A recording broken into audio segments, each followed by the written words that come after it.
السلام عليكم ورحمة الله. الحمد لله حمدا كثيرا طيبا مباركا فيه الذي أرسله بالهدى ودين الحق ليظهره على الدين كله وكفى بالله شهيدا. أعوذ بالله السميع العليم من الشيطان الرجيم. يا أيها الذين آمنوا اتقوا الله حق تقاته ولا تموتن إلا وأنتم مسلمون. بسم الله الرحمن الرحيم. فتزودوا فإن خير الزاد التقوى. സ്നേഹം നിറഞ്ഞ സഹോദരങ്ങളെ, അള്ളാഹുവിൻ്റെ വലിയ പ്രതിഫലം ആഗ്രഹിച്ച് പരിശുദ്ധമായ ഉംറ കർമ്മത്തിനു വേണ്ടി തയ്യാറായി കാത്തിരിക്കുകയാണ് നമ്മളെല്ലാവരും. അള്ളാഹു ഏറ്റവും എളുപ്പമായ രൂപത്തിൽ, മഖ്ബൂലും മബ്റൂറുമായ രൂപത്തിൽ ആ പരിശുദ്ധ കർമ്മം നിർവഹിച്ച് തിരിച്ചു വരാനുള്ള മഹാസൗഭാഗ്യം നമുക്കെല്ലാവർക്കും നൽകി അനുഗ്രഹിക്കുമാറാകട്ടെ എന്ന് പ്രാർത്ഥിക്കുകയാണ്.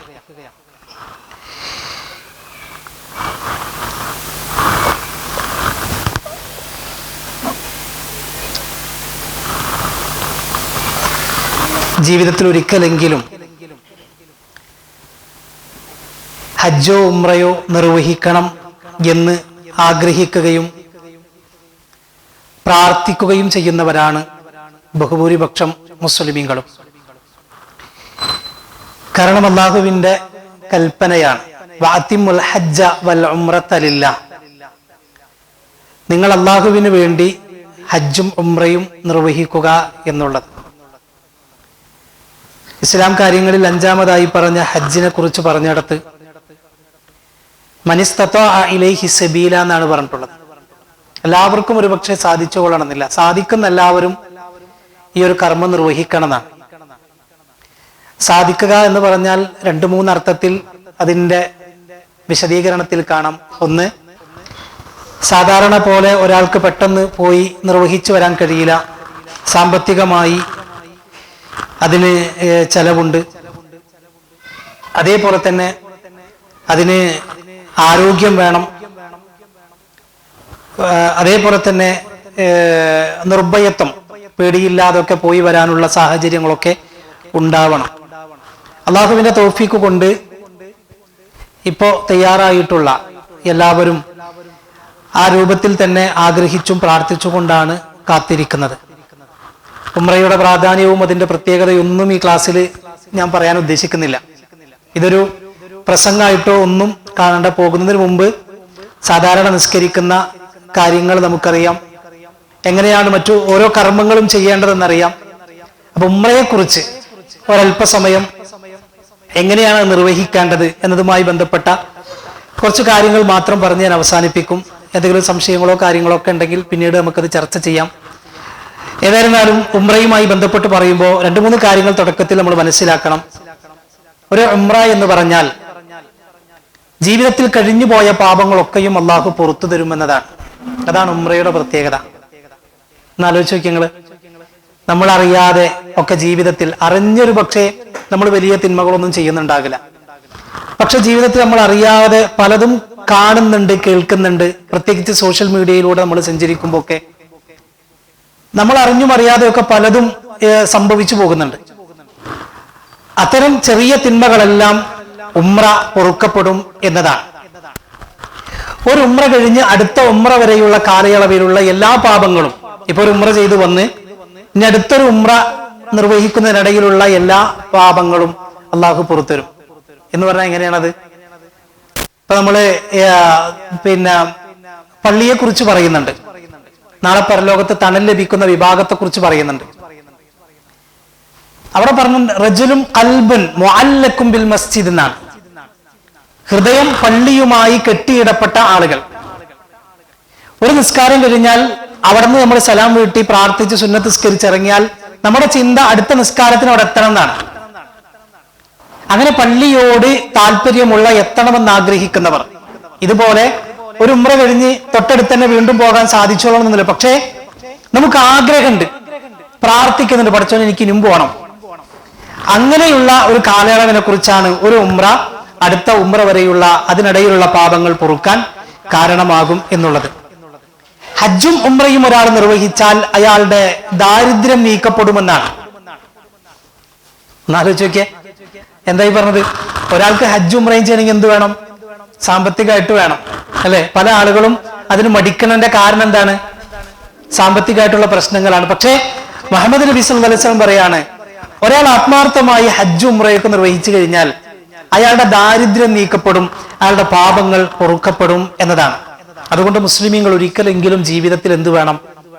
ഹജ്ജ് നിർവഹിക്കാൻ കഴിയുന്നവർ അങ്ങനെ ചെയ്യണം, ഉംറ നിർവഹിക്കാൻ കഴിയുന്നവർ അങ്ങനെ ചെയ്യണം. ഏകദേശം എല്ലാവരും ചെയ്തവരായിരിക്കാം. കാരണം ഓരോ പ്രാവശ്യം കഴിയും തോറും ഇപ്പൊ നമുക്ക് തന്നെ അറിയാലോ, മുമ്പൊക്കെ ഹജ്ജിന് പോയ ആളുകൾ പറഞ്ഞു കേട്ടിട്ടുണ്ട്, 2 ലക്ഷം ഉണ്ടായപ്പോ ഹജ്ജിന് പോയ ആളുകളുണ്ട്. അവിടെ കുറച്ച് അടുത്ത കാലത്താണ് പറയണത്, കുറെ മുമ്പൊന്നല്ല. പിന്നെ ഒരു 3 മതിയായിരുന്നു, 4 മതിയായിരുന്നു. ഇപ്പൊ എത്ര വേണം? 8 ഉണ്ടായിരുന്നു, നടക്കണില്ല, അല്ലെ? അതുപോലെ കൂടി വരാണ്. ഇപ്പൊ തന്നെ ഉംറയുടെ കാര്യം നോക്കി ഞങ്ങള്. ഇപ്പൊ കഴിഞ്ഞ വർഷം വരെ നമ്മൾ ഉംറക്ക് പോയപ്പോ പിന്നെ വിസ അടിക്കാൻ പ്രത്യേകിച്ച് പ്രശ്നങ്ങളൊന്നുമില്ല. നമ്മൾ പാസ്പോർട്ട് കോപ്പി കൊടുത്താൽ പിന്നെ ഫോട്ടോ കൊടുത്തു കഴിഞ്ഞാൽ അവർ വിസ അടിച്ചു തരും. പക്ഷെ ഇപ്പൊ അങ്ങനെ പോരാ. നമ്മൾ ആദ്യം അങ്ങോട്ട് അവിടെ നിന്ന് റൂം, ഇപ്പൊ ദുബായിക്കൊക്കെ വിസ എടുക്കൂല നമ്മള്, അതേപോലെ അവിടുത്തെ ഹോട്ടൽ ബുക്ക് ചെയ്ത് അത് എന്റെ പിന്നെ രജിസ്റ്റർ നമ്പർ ഇവിടെ കൊടുത്ത് തൊലബ് കൊടുത്ത് അതിനൊക്കെ ശേഷമാണ് എന്ത് ചെയ്യാം, വിസ അടിക്കാൻ പോലും കഴിയുന്നത്. അതിന്റെ പൈസയും കൂടിക്കൊണ്ടിരിക്കുകയാണ്. ഇപ്പൊ നുസുക്കില് പിന്നെ രജിസ്റ്റർ ചെയ്ത ഹോട്ടലുകൾ മാത്രം എന്ത് ചെയ്യാൻ പറ്റുള്ളൂ, നമുക്ക് എടുക്കാൻ പറ്റുള്ളൂ. അപ്പോ ആ ഹോട്ടലുകൾക്ക് ഡിമാൻഡായി. അപ്പൊ ഞാൻ പറഞ്ഞത്, ഓരോ വർഷം ചെല്ലും തോറും എന്താണ്, നമുക്ക് ഇങ്ങനെ കൂടിക്കൂടി അതിന്റെ പ്രയാസങ്ങളൊക്കെ ഒരു പക്ഷെ കൂടിക്കൂടി വരാണ്. അതുകൊണ്ട് ഏറ്റവും വേഗം, കഴിയുന്നത്ര വേഗം ഈ ഒരു കർമ്മം നിർവഹിക്കാൻ എന്ത് ചെയ്യണം? ഇനിയും ജീവിതത്തിൽ സാധിച്ചിട്ടില്ലാത്ത ആരെങ്കിലും ഒക്കെ ഉണ്ടെങ്കിൽ അതിനുവേണ്ടി പ്രാർത്ഥിക്കുകയും ആഗ്രഹിക്കുകയും ഒക്കെ വേണം എന്ന് സൂചിപ്പിക്കുകയാണ്. നമ്മൾ ഏതൊരു കാര്യവും സ്വീകരിക്കണമെങ്കിൽ ചില നിബന്ധനകളുണ്ട്. ഇഖ്ലാസ് ഉണ്ടാവണം. ഇതൊക്കെ എല്ലാവർക്കും അറിയാം, ജസ്റ്റ് ഒന്ന് ഓർമ്മപ്പെടുത്തുന്നു മാത്രമേ ഉള്ളൂ. ഇഖ്ലാസ് എന്ന് പറഞ്ഞാൽ ആത്മാർത്ഥത, അല്ലെ? അള്ളാഹുവിന് വേണ്ടി ഇത്തിബാഉർ റസൂൽ, ഇത്തിബാഉർ റസൂൽ, റസൂലുള്ളാഹിനെ പിൻപറ്റിയിട്ടാണ് നമ്മൾ ഈ കർമ്മങ്ങളൊക്കെ നിർവഹിക്കേണ്ടത്. നേരത്തെ മുനീർക്ക് പറഞ്ഞല്ലോ, നിങ്ങൾ അവിടെ ചെന്ന് കഴിഞ്ഞാൽ നിങ്ങൾക്ക് കുറെ കാര്യങ്ങൾ അവിടെ കാണാം. നമ്മൾ ഇവിടുന്ന് പഠിപ്പിച്ച ഒരു ഉംറ ഉണ്ടാവും. നമ്മള് മുഹമ്മദ് നബി സല്ലല്ലാഹു അലൈഹി വസല്ലം പഠിപ്പിച്ചതുപോലെ എങ്ങനെയാണ് ഉംറ നിർവഹിക്കേണ്ടത് അതുപോലെ പഠിപ്പിച്ച് ഇങ്ങനെ ചെയ്യും. അവിടെ ചെല്ലുമ്പോൾ കുറെ ആൾക്കാർ പലതും ചെയ്യാനാണ്. അപ്പൊ നിങ്ങൾക്കൊരു സംശയം വരും, ഇതെന്താ ഞങ്ങളുടെ ഉസ്താദ് ഞങ്ങൾക്ക് പഠിപ്പിച്ചെന്നില്ലല്ലോ, അല്ലെ? ഇതൊന്നും ഞങ്ങൾ അറിയുന്നില്ല. അങ്ങനെ വരും. ഇല്ല, നബി സല്ലല്ലാഹു അലൈഹി വസല്ലം പഠിപ്പിച്ച രൂപത്തിലാണ് നമ്മൾ ചെയ്യേണ്ടത്. ആളുകളൊക്കെ എങ്ങനെ ചെയ്യുന്നു എന്ന് നോക്കിയിട്ടല്ല. മൂന്നാമത്തെ കാര്യം, സൃഷ്ടാവുമായിട്ടുള്ള ബന്ധം ശക്തമാക്കണം. ഉംറക്ക് മാത്രമല്ല, ഏതൊരു കർമ്മത്തിനും തൗഹീദ് ഉണ്ടാവണം. തൗഹീദ് ഇല്ലാത്ത ഒരാളുടെ പ്രവർത്തനം എന്തെയില്ല, അല്ലാഹു സ്വീകരിക്കൂല. നമ്മളവിടെ പോയി ഉംറ ചെയ്ത് വലിയ പൈസയും കൊടുത്ത് സമയവും കൊടുത്ത് ആരോഗ്യമൊക്കെ കൊടുത്ത് തിരിച്ചു വരുമ്പോ തൗഹീദിലെങ്ങാനും എന്തെങ്കിലും അപകടം വന്നാൽ പിന്നെ എന്തെയില്ല, ഒരു കർമ്മം അല്ലാഹു സ്വീകരിക്കൂല. നാലാമത്തെ കാര്യം, സൃഷ്ടികളുമായിട്ടുള്ള ബന്ധങ്ങളൊക്കെ നന്നാക്കണം. പല പണക്കങ്ങളോ പ്രശ്നങ്ങളോ ഒക്കെ ഉണ്ടെങ്കിൽ അതൊക്കെ പറഞ്ഞ് തീർക്കണം. ഇത് ഉംറക്ക് മാത്രമല്ല കേട്ടോ, ഏത് കർമ്മവും അല്ലാഹു സ്വീകരിക്കണേ എന്ത് വേണം? മനുഷ്യന്മാരെ മനസ്സ് നന്നാവണം. എനിക്കൊരാളോട് പണക്കുണ്ടെങ്കിൽ ആഴ്ചയിൽ 2 തവണ എന്റെ കർമ്മങ്ങൾ അള്ളാഹുവിലേക്ക് ഉയർത്തപ്പെടുമ്പോ അള്ളാഹ് പറയും, ആ 2 പേരുടെ കർമ്മങ്ങൾ എനിക്ക് വേണ്ട, അത് മാറ്റിവെക്ക്. ഹത്താ യസ്തലിഹ, അവർ നന്നാകുന്നത് വരെ അവരുടെ കർമ്മം ഞാൻ എന്ത് ചെയ്യില്ല, സ്വീകരിക്കൂല എന്ന് പറയും. അപ്പൊ എന്തെങ്കിലും പണക്കങ്ങൾ, ഇത് ഉംറക്കല്ല ഏത് കർമ്മത്തിനും വേണം. ഇന്ന് നമ്മൾ മരണപ്പെട്ടാൽ എന്തിനാ ഒരു ഭാരം വെച്ച് നമ്മൾ അങ്ങനെ പോണത്? അല്ല, അപ്പൊ അതുകൊണ്ട് ഒരാളോടും എന്ത് ചെയ്യാൻ പാടില്ല, അത്തരം പണക്കങ്ങളോ പ്രശ്നങ്ങളോ ഒന്നും ഉണ്ടാകാൻ പാടില്ല എന്ന് മനസ്സിലാക്കാം. ശരി, യാത്രക്ക് ഒരുങ്ങുമ്പോൾ ശ്രദ്ധിക്കേണ്ട കാര്യങ്ങൾ, ഒന്ന് ഇഹ്റാമിനുള്ള തുണിയാണ്. പുരുഷന്മാർക്കാണ്, സ്ത്രീകൾക്ക് അങ്ങനത്തെ ഒരു പ്രത്യേകിച്ചൊരു തുണിയില്ല. ഇതേപോലെയുള്ള 2 തുണികൾ കിട്ടും കേട്ടോ. നമ്മളെ ലുലുവില് അതേപോലെ തന്നെ ഇവിടെ ഒക്കെ പോയാൽ കിട്ടും. വാങ്ങിയിട്ടുണ്ട് ആരെങ്കിലും? വാങ്ങിയിട്ടുണ്ടോ? ഇല്ലാത്തവര് എത്രയും പെട്ടെന്ന് തന്നെ വാങ്ങി റെഡിയാക്കി വെക്കണം. ഇഹ്റാമിന്റെ തുണി എന്ന് പറഞ്ഞാൽ മതി. വാങ്ങുമ്പോ ഒരു അത്യാവശ്യം ക്വാളിറ്റി ഉള്ളതിനെ വാങ്ങിക്കോട്ടോ. കാരണം എന്താ വെച്ചാല് അതിന്റെ നൂലുകൾ ഇങ്ങനെ ഇടക്ക് വിട്ടുപോരും. കാരണം നമ്മളൊന്നും ഉടുക്കാൻ, പുരുഷന്മാർക്ക് വേറെ ഒന്നും ഉടുക്കാൻ പാടില്ലല്ലോ, അടിവസ്ത്രം ഒന്നും പാടില്ലല്ലോ. അപ്പൊ അതുകൊണ്ട് കുറച്ച് ക്വാളിറ്റി ഉള്ള തന്നെ വാങ്ങാം. അതേപോലെ തന്നെ യാത്രാരേഖ, ഇതൊക്കെ പ്രത്യേകിച്ച് പറയേണ്ട കാര്യമൊന്നുമില്ല. പക്ഷെ എന്താ പറയാന്ന് വെച്ചാലേ, ചില ആളുകൾ അവിടെ വരുമ്പോഴാണ്, എയർപോർട്ടിൽ വന്നിട്ടാണ് ഞാൻ അതെടുത്തില്ലല്ലോ ഇതെടുത്തില്ലല്ലോ ഒക്കെ മനസ്സിൽ ഇങ്ങനെ ആലോചിക്കാം. അതേപോലെ തന്നെ പുരുഷന്മാർ മീശ വെട്ടുക എന്താ അങ്ങനെ പറയാൻ കാരണം വെച്ചാല് മീശ വെട്ടൽ സുന്നത്താണ്. മീശ വെട്ടൽ സുന്നത്താണ്, താടി വളർത്തലാണ് സുന്നത്ത് എന്നത്. അപ്പൊ അതുകൊണ്ട് മീശ വെട്ടി ചെറുതാക്കുക, നഖം മുറിക്കുക, അതേപോലെ തന്നെ സമയം പാലിക്കുക, ഇതൊക്കെ നമ്മൾ ശ്രദ്ധിക്കേണ്ട കാര്യങ്ങളാണ്. പ്രത്യേകിച്ച് നമ്മളൊരു ഒരു ഒരു എന്താ പറയുക, ഒരു ഗ്രൂപ്പായിട്ട് പോകുമ്പോൾ ഇത്തരം കാര്യങ്ങളൊക്കെ നമ്മൾ ശ്രദ്ധിക്കണം. ആവശ്യമായ മരുന്നുകൾ പ്രത്യേകം ശ്രദ്ധിക്കുക. പിന്നെ ബസ്സിനൊക്കെ പോകുമ്പോൾ നമുക്ക് എന്തൊരു വിഷയമില്ല, ഇങ്ങനെ മരുന്നൊന്നും കൊണ്ടുപോകുമ്പോൾ അങ്ങനെ വലിയ പ്രയാസങ്ങളൊന്നും ഉണ്ടാവാറില്ല. പക്ഷെ ഫ്ലൈറ്റിന് പോകുമ്പോൾ എന്ത് ചെയ്യണം, നമ്മൾ സാധാരണ നാട്ടിൽ നിന്നൊക്കെ കൊണ്ട് വരുമ്പോൾ ശ്രദ്ധിക്കുന്നത് പോലെ തന്നെ മരുന്ന് എന്താ പറയുക, നമ്മൾ സാധാരണ കഴിക്കുന്ന മരുന്നുകൾ അതേപോലെ തന്നെ അവിടെ നിന്ന് നിരോധിച്ചിട്ടില്ല എന്ന് ഉറപ്പുള്ളൂ. ഇപ്പൊ പറയാൻ കാരണം, ഇന്നലെ നിങ്ങൾ ന്യൂസ് കണ്ടിട്ടുണ്ടാവും, ഉംറയ്ക്ക് വേണ്ടി മലപ്പുറത്ത് നിന്ന് ഒരാൾ വന്ന് കുടുംബത്തോടൊപ്പം ഉംറയ്ക്ക് വേണ്ടി വന്നപ്പോ ജിദ്ദയിലുള്ള ഒരാൾക്ക് ഒരു മരുന്ന് കൊടുത്തോളം പറഞ്ഞിട്ട് മൂപ്പരയിലും കൂടെ കൊടുത്തയച്ച് 5.5 മാസം ജയിലിൽ കിടന്ന് ഇന്നലെ അദ്ദേഹം റിലീസായി. അപ്പൊ അതുകൊണ്ട് ആവശ്യമായ മരുന്ന്, എന്നാൽ അത് ആവശ്യമായത് കരുതുകയും ചെയ്യാം. അത്യാവശ്യത്തിനുള്ളത്, ഇപ്പോ തലവേദന വന്ന്, പെട്ടെന്നൊരു പനി വന്ന്, ജലദോഷം വന്ന്, അങ്ങനെയുള്ള കാര്യങ്ങൾക്കൊക്കെ ഉള്ളത് നമ്മൾ കരുതാം. നല്ല തണുപ്പാണ്, അതിനുള്ള എല്ലാ മുൻകരുതലുകളും സ്വീകരിക്കണം എന്ന് സൂചിപ്പിക്കണം. സ്ത്രീകൾ പ്രത്യേകം ശ്രദ്ധിക്കുക, ആഭരണം സൂക്ഷിക്കാം. ആഭരണം ഉപയോഗിക്കേണ്ടെന്ന് ഞാൻ പറയില്ല, പക്ഷെ സൂക്ഷിക്കാം. ഉപയോഗിക്കുന്നുണ്ടെങ്കിൽ സൂക്ഷിക്കണം. എന്താണ് പറയാൻ കാരണം എന്ന് വെച്ചാല്, നമ്മളിപ്പോ ഉംറക്കൊക്കെ പോയി എന്തെങ്കിലും ആഭരണം നഷ്ടപ്പെട്ടു നേരിക്കാം, പിന്നെ നമ്മളെ ചിന്ത എന്തായിരിക്കും, അവിടെ മക്ക കണ്ട് ഓർമ്മ ഉണ്ടാവൂല, സായി എടുത്തി ഓർമ്മ ഉണ്ടാവൂല, ഉംറക്ക് പോയെന്നല്ല. ഇപ്പൊ ഒരാൾ നമ്മൾ ചോദിക്കണം എങ്ങനെ ഉണ്ടായി ഉംറക്ക് ഉഷാറായിരുന്നു, പക്ഷെ എന്റെ 1 പവന്റെ മാല പോയി, അല്ലെ? അപ്പൊ അതുകൊണ്ട് ആഭരണം കഴിയുന്നതും ഒഴിവാക്കലാണ് നല്ലത്. ഒരു ടീമായിട്ടാണ് പോണത്. അപ്പോ പിന്നെ എല്ലാവരും ഓരോരുത്തര് പരസ്പരം സഹകരിച്ച് തിരിച്ചറിഞ്ഞ് ഒക്കെ പോകാൻ നമുക്ക് സാധിക്കണം. ശരീരമൊക്കെ നേരത്തെ തന്നെ വൃത്തിയാക്കിയിരിക്കണം. പോകുന്നതിന് മുമ്പേ ആണും പെണ്ണും ഒക്കെ ആ കാര്യം ശ്രദ്ധിക്കണം. വീട്ടിൽ നിന്ന് പുറത്തിറങ്ങുമ്പോഴുള്ള പ്രാർത്ഥന, ഇതൊക്കെ ഞാൻ പറയണെന്ന് വെച്ചാല് ഇതൊക്കെ എല്ലാ സമയത്തും ചെല്ലേണ്ട കാര്യങ്ങളാണ് കേട്ടോ. ഇന്ന് വീട്ടിൽ നിന്ന് പുറത്തിറങ്ങിയപ്പോഴും ഈ പ്രാർത്ഥന ചൊല്ലണം. ഏതാണ് ആ പ്രാർത്ഥന? ബിസ്മില്ലാഹി തവക്കൽതു അലല്ലാഹ് ലാ ഹൗല വലാ ഖുവത ഇല്ലാ ബില്ലാഹ്. നിങ്ങൾ ഇന്ന് ഇങ്ങോട്ട് പുറപ്പെട്ടപ്പോ ചൊല്ലിയത് അല്ലെ? എപ്പോ വീട്ടിൽ നിന്ന് ഇറങ്ങുമ്പോഴും ചൊല്ലണം. പ്രത്യേകിച്ച് ദീർഘയാത്ര പോകുമ്പോൾ ഒരിക്കലും മറക്കരുത്. അങ്ങനെ നമ്മൾ ചൊല്ലിക്കഴിഞ്ഞാൽ ആകാശ ലോകത്ത് നിന്ന് വിളിച്ചു പറയപ്പെടും, അവന് യഥാർത്ഥ മാർഗത്തിലാണ്, അവന് സംരക്ഷണം ലഭിക്കപ്പെട്ടിട്ടുണ്ട് എന്ന അർത്ഥത്തിൽ അവിടെ നിന്ന് വിളിച്ചു പറയപ്പെടും. അപ്പൊ ഇത് കേട്ട് കഴിഞ്ഞാൽ പിശാചുക്കൾ പറയുമെന്നാണ്, ഒരു പിശാച് മറ്റൊരു പിശാചിനോട് പറയും, എങ്ങനെ അവനെ വഴിപേർപ്പിക്കാനാണ്, അവൻ നല്ല മാർഗത്തിലല്ല, അവന് സംരക്ഷണമുണ്ടല്ലോ, പിന്നെ അതുകൊണ്ട് നമുക്ക് അവന്റെ അടുത്തേക്ക് പോകാൻ കഴിയില്ല എന്ന് പറയുമെന്നാണ്. അതുകൊണ്ട് പ്രാർത്ഥന ചെറുതല്ല. ബിസ്മില്ലാഹി തവക്കൽതു അലല്ലാഹ് ലാ ഹൗല വലാ ഖുവത ഇല്ലാ ബില്ലാഹ്. അത് എപ്പോഴും പ്രാർത്ഥിക്കണം. വീട്ടിൽ നിന്ന് ഏത് സമയത്ത് നമ്മൾ ഇറങ്ങുമ്പോൾ എന്ത് ചെയ്യണം? നമ്മൾ പ്രാർത്ഥിക്കണം. ഞാൻ ഓരോന്നും അധികം വിശദീകരിക്കണമെന്നില്ല, ജസ്റ്റ് ഒന്ന് പറഞ്ഞു പോണേ ഉള്ളൂ. നമ്മൾ ഡിസംബർ 18 തേഴ്സ്ഡേ 4:30 മസ്കറ്റ് എയർപോർട്ടിൽ എത്തണം കേട്ടോ. 7:30 ഫ്ലൈറ്റ്. നിങ്ങൾ എപ്പോ എത്തിയാലില്ലെങ്കിലും ഫ്ലൈറ്റ് എന്ത് ചെയ്യും? 7:30 പോകും കേട്ടോ. അതുകൊണ്ട് നമ്മളെ വെയിറ്റ് ചെയ്യൂല. അതുകൊണ്ട് ആ കാര്യം കഴിയുന്നത്ര നേരത്തെ നേരം വൈകാതിരിക്കാൻ എല്ലാവരും ശ്രദ്ധിക്കുക. യാത്ര എന്നത് അതിൻ്റെതായ ബുദ്ധിമുട്ടുണ്ടാകും. നേരത്തെ ഇവിടെ പറഞ്ഞല്ലോ, പ്രത്യേകിച്ച് ഇത് നബി സല്ലല്ലാഹു അലൈഹി വസല്ലമയുടെ ഹദീസാണ്. അസ്സഫറു ഖിത്അത്തുൻ മിനൽ അസാബ് എന്നാണ്. ഉംറക്കുള്ള യാത്ര മാത്രമല്ല, നമ്മളിപ്പോ റോട്ടിൽ ഇറങ്ങിയാൽ തന്നെ ട്രാഫിക്കിൽ വിടും ചില സമയത്ത്, അല്ലെ? അപ്പൊ ഈ ഹദീസ് നമ്മൾ മനസ്സിലാക്കിയാൽ മതി. യാത്ര പ്രയാസത്തിന്റെ, ശിക്ഷയുടെ ഒരു ഭാഗമാണ്. കണ്ടോ? ഏത് യാത്രയിലും അതിൻ്റെതായ ബുദ്ധിമുട്ടുണ്ടാകും. എന്നിട്ട് നബി സല്ലല്ലാഹു അലൈഹി വസല്ലം പറഞ്ഞു, യംനഉ അഹദകും തആമഹു വശറാബഹു വനൗമഹു. നിങ്ങൾക്ക് ഭക്ഷണം കിട്ടിക്കൊള്ളണമെന്നില്ല, നിങ്ങൾക്ക് വെള്ളം കിട്ടിക്കൊള്ളണമെന്നില്ല, ഉറക്കം കിട്ടിക്കൊള്ളണമെന്നില്ല. എന്നിട്ട് റസൂലുള്ളാഹി പറഞ്ഞു, ഫഇദാ ഖലാ നഹ്മതഹു ഫലിയുഅജ്ജിൽ ഇലാ അഹ്ലിഹി. ഇതൊക്കെ നിങ്ങൾക്ക് വീട്ടിൽ പോയാൽ നിങ്ങൾക്ക് കിട്ടും, നിങ്ങൾ ഒരു പക്ഷെ പുറത്തുനിന്നും കിട്ടിക്കൊള്ളണമെന്നില്ല എന്ന്. അപ്പൊ നമ്മളിപ്പോ എല്ലാ കാര്യങ്ങളും റെഡിയാണ്, അവിടെ ഹോട്ടൽ ബുക്ക് ചെയ്തിട്ടുണ്ട്, ഭക്ഷണം റെഡിയാണ്, ട്രാൻസ്പോർട്ടേഷൻ ഒക്കെയാണ്, നിങ്ങൾ പൈസ എല്ലാം റെഡിയായി നമ്മൾ അവിടെ കൊടുത്ത്, ചിലപ്പോൾ അവിടെ ചെല്ലുമ്പോഴോ എന്തെങ്കിലും പ്രയാസങ്ങൾ ഉണ്ടായാൽ അപ്പൊ നിങ്ങളല്ല എല്ലാം റെഡിയാണെന്ന് പറഞ്ഞത്, അല്ലേ? അതൊക്കെ അതിന്റെ ഭാഗമാണ്.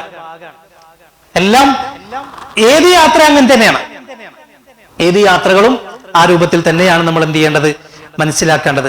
അപ്പോ എന്ത് പ്രശ്നങ്ങളുണ്ടെങ്കിലും പ്രയാസങ്ങളുണ്ടെങ്കിലും അത് യാത്രയുടെ ഭാഗമാണ് എന്ന് മനസ്സിലാക്കാനും അത് പരീക്ഷണത്തിന്റെ ഭാഗമാണ് എന്ന് മനസ്സിലാക്കാനും നമുക്ക് സാധിക്കണം എന്നതാണ്. നബി സല്ലല്ലാഹു അലൈഹി വസല്ലം പറഞ്ഞു, നിങ്ങൾ യാത്ര ആരംഭിക്കുമ്പോൾ പ്രാർത്ഥിക്കേണ്ട ഒരു പ്രാർത്ഥനയുണ്ട്. വാഹനത്തിൽ യാത്ര ആരംഭിക്കുമ്പോൾ അല്ലാഹു അക്ബർ അല്ലാഹു അക്ബർ അല്ലാഹു അക്ബർ സുബ്ഹാനല്ലദീ സഖറ ലനാ ഹാദാ വമാ കുന്നാ ലഹു മുഖരിനീൻ വഇന്നാ ഇലാ റബ്ബിനാ ലമുൻഖലിബൂൻ. ഇത് ഉംറയ്ക്ക് വേണ്ടി പോകുമ്പോഴുള്ള പ്രാർത്ഥനയല്ല, എപ്പോഴും പ്രാർത്ഥിക്കണം. ഏത് സമയത്ത് വാഹനത്തിൽ പ്രവേശിക്കുമ്പോഴും, ഇന്നിപ്പോ വാഹനത്തിലല്ല എല്ലാവരും വന്നത്, പ്രാർത്ഥിക്കണം. ഇനി തിരിച്ചു പോകുമ്പോഴും വാഹനത്തിൽ കയറി മുന്നോട്ട് പോകുമ്പോൾ ഈ പ്രാർത്ഥന പ്രാർത്ഥിക്കണം കേട്ടോ. ശരി, നമ്മളിപ്പോ എവിടെയാണ്? ഫ്ലൈറ്റിൽ കയറി കേട്ടോ. ഫ്ലൈറ്റിൽ കയറി നമ്മളിങ്ങനെ പോയിക്കൊണ്ടിരിക്കുകയാണ്. നമ്മളിപ്പോ ഏകദേശം ബഹ്റൈനിൽ ഇറങ്ങി, അവിടെ നിന്ന് കുറച്ചു നേരം അവിടെ വെയിറ്റ് ചെയ്ത് ഫ്ലൈറ്റിൽ വീണ്ടും മദീനത്തേക്ക് പോവാണ്. അങ്ങനെ മദീന എയർപോർട്ടിൽ നമ്മൾ ഇറങ്ങി. ഏകദേശം 18, 19, 20 3 ദിവസങ്ങൾ മദീനയിൽ നമ്മൾ ഉണ്ടാകും.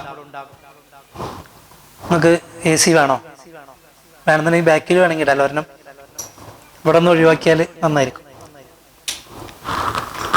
ബാക്കിൽ ഇട്ടോ, കുഴപ്പമില്ല.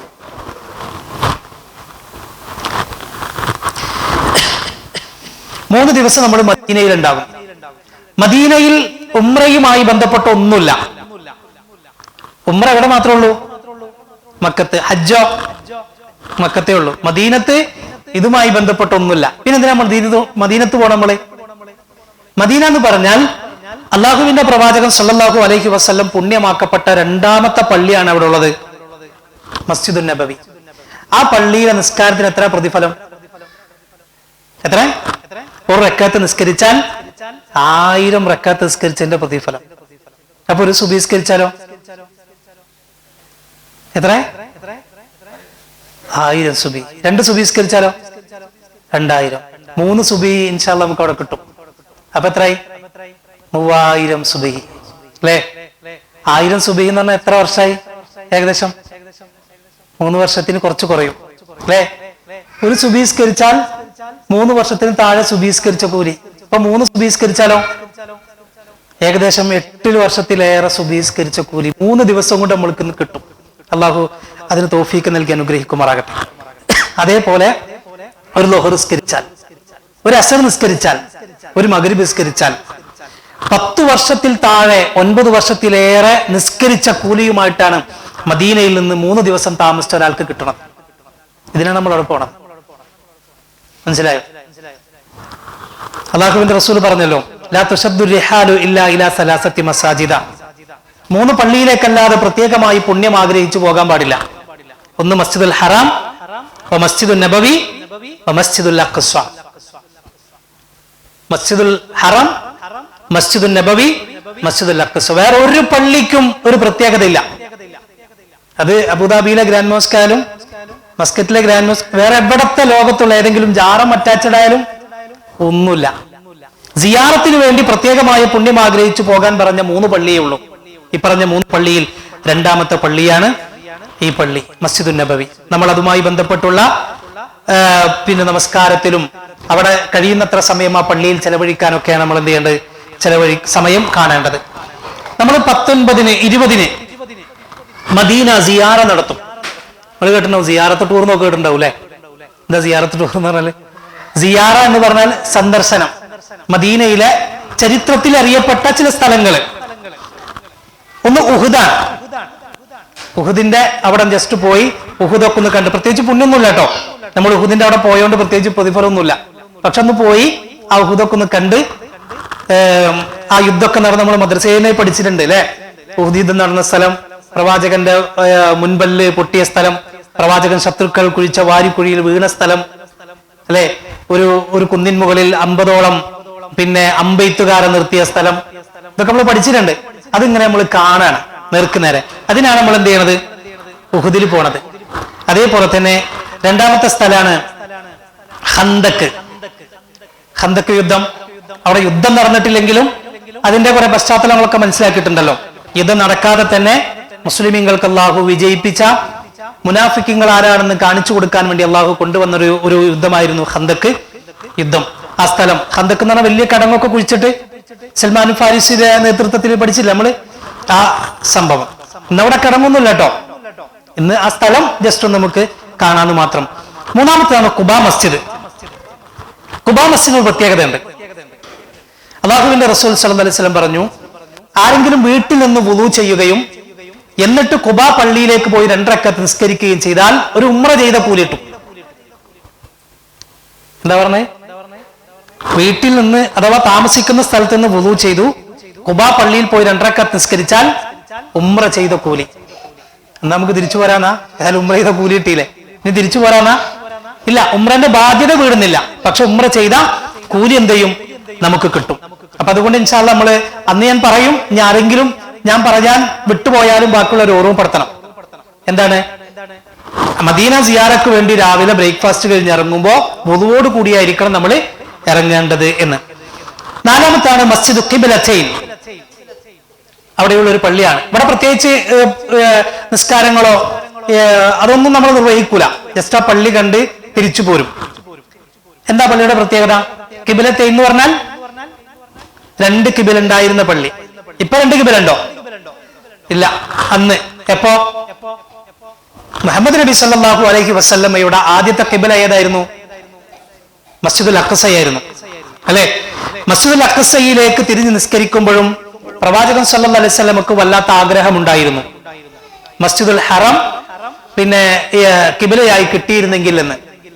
മദീനത്ത് എത്തിയിട്ടും ഏകദേശം 17 മാസത്തോളം മുഹമ്മദ് നബി സല്ലല്ലാഹു അലൈഹി വസല്ലം മസ്ജിദുൽ അഖ്സയിലേക്ക് തിരിഞ്ഞാണ് നിസ്കരിച്ചിരുന്നത്. പക്ഷെ ആ സമയത്തൊക്കെ റസൂൽ ഇങ്ങനെ ആകാശത്തേക്ക് നോക്കുമായിരുന്നു എന്നാണ്. വഹ്യുമായി വരുന്നുണ്ടോ, എനിക്ക് ഖിബിലയായി മസ്ജിദുൽ ഹറം ഒന്ന് കിട്ടിയിരുന്നെങ്കിൽ. അങ്ങനെ ഒരു ദിവസം സുബഹി നമസ്കാര ശേഷം പ്രവാചകനും സ്വഹാബത്തും പള്ളിയിലിരിക്കുന്ന സമയത്ത് പ്രവാചകന് വഹി ഇറങ്ങി. സൂറത്തുൽ ബഖറയിലെ ഖദ് നറാ തഖല്ലുബ വജ്ഹിക ഫിസ് സമാഇ എന്ന് പറയുന്ന ഒരു ആയത്തുണ്ടല്ലോ. പ്രവാചകരെ, താങ്കളുടെ മുഖം ആകാശത്ത് നോക്കുന്നത് ഞാൻ കാണുന്നുണ്ട്. താങ്കളുടെ ആഗ്രഹപ്രകാരം ഇന്ന് മുതൽ ഖിബില മസ്ജിദുൽ ഹറം ആക്കി അള്ളാഹു നിശ്ചയിച്ചിരിക്കുന്നു എന്ന്. ആയത്തിറങ്ങി എവിടെ വെച്ചിട്ടാണ്? മദീനത്ത് വെച്ചിട്ടാണ്, മസ്ജിദുൻ നബവിയിലാണ്. സ്വാഭാവികമായിട്ട് അന്നും കുറെ പള്ളികളൊക്കെ ചുറ്റുഭാഗത്തുണ്ടല്ലോ. ഇന്നാണെങ്കിൽ ഗ്രൂപ്പിലൊരു മെസ്സേജ് അയച്ചാൽ മതി, അല്ലെ? അന്നതൊന്നുമില്ലല്ലോ. അപ്പോ അന്ന് എന്ത് ചെയ്യണം? പോയി പറയണം. അപ്പോ ഇവിടെ ആയത്ത് കേട്ട സ്വഹാബി ഓരോ പള്ളിയിലേക്ക് ഓരോരുത്തർ അയച്ചു. ഈ പള്ളിയിലേക്ക് എത്തിയപ്പോ അവിടെ ഒരു നിസ്കാരം നടക്കണം. ആ നമസ്കാരം ലൊഹറാണെന്ന് മസ്സറാണെന്ന് പറയപ്പെടുന്നുണ്ട്, അല്ലാഹു അലം. ഏതായിരുന്നാലും ഒരു വക്കത്ത് നടക്കാനും. അവരുടെ ഖിബല ഏതായിരിക്കും? മസ്ജിദുൽ അഖ്സ. അവർ മസ്ജിദുൽ അഖ്സയിലേക്ക് തിരിഞ്ഞ് നിസ്കരിക്കാണ്. അപ്പോഴാണ് ഈ സ്വഹാബി പുറത്തു വന്നിട്ട് ഈ ആയത്തോതി, ഇതാ നിങ്ങളുടെ ഖിബല മസ്ജിദുൽ ഹറമായി അള്ളാഹു നിശ്ചയിച്ചിരിക്കുന്നു, പ്രവാചകന് വഹി ഇറങ്ങിയിരിക്കുന്നു എന്ന് ഉറക്കെ ആയത്തോതി വിളിച്ചു പറഞ്ഞു. അതേ നിസ്കാരത്തിൽ അവർ നേരെ ഓപ്പോസിറ്റ് തിരിഞ്ഞു. മനസ്സിലായോ? അവര് എവിടേക്കാ തിരിഞ്ഞിരുന്നത്? മസ്ജിദുൽ അഖ്സക്ക് നേരെയായിരുന്നു തിരിഞ്ഞിരുന്നത്. ഇത് കേട്ട ഉടനെ നേരെ ഓപ്പോസിറ്റ് ആണ് മസ്ജിദുൽ ഹറം. അതേ നിസ്കാരത്തിൽ തിരിഞ്ഞു. ഒരു നിസ്കാരത്തിൽ 2 ഖിബിലയെ സ്വീകരിച്ച പള്ളി, ഒരു നിസ്കാരത്തിൽ 2 ഖിബിലയെ സ്വീകരിച്ച പള്ളി. അങ്ങനെയാണ് മസ്ജിദ് ഖിബ്ലത്തൈൻ എന്ന പള്ളിക്ക് പേര് വരാനുള്ള കാരണം. അപ്പൊ നിങ്ങൾക്ക് സംശയം ഉണ്ടാകും, അപ്പൊ ആര് ഇമാമുന്നു, അല്ലെ? ഇമാമു ഫ്രണ്ടിലല്ലേ? അതൊന്നും പറയുന്നില്ല, അള്ളാഹു അലം. ചിലപ്പോ ബാക്കിൽ നിന്ന് ആള് കയറി ഇമാമന്നിട്ടുണ്ടാവണം കേട്ടോ. ഏതായിരുന്നാലും ഒരു നിസ്കാരത്തിൽ 2 ഖിബിലയെ സ്വീകരിച്ച പള്ളി എന്ന അർത്ഥത്തിലാണ് മസ്ജിദു ഖിബ്ലത്തൈൻ എന്ന പേര് ആ പള്ളിക്ക് വരാനുള്ള കാരണം.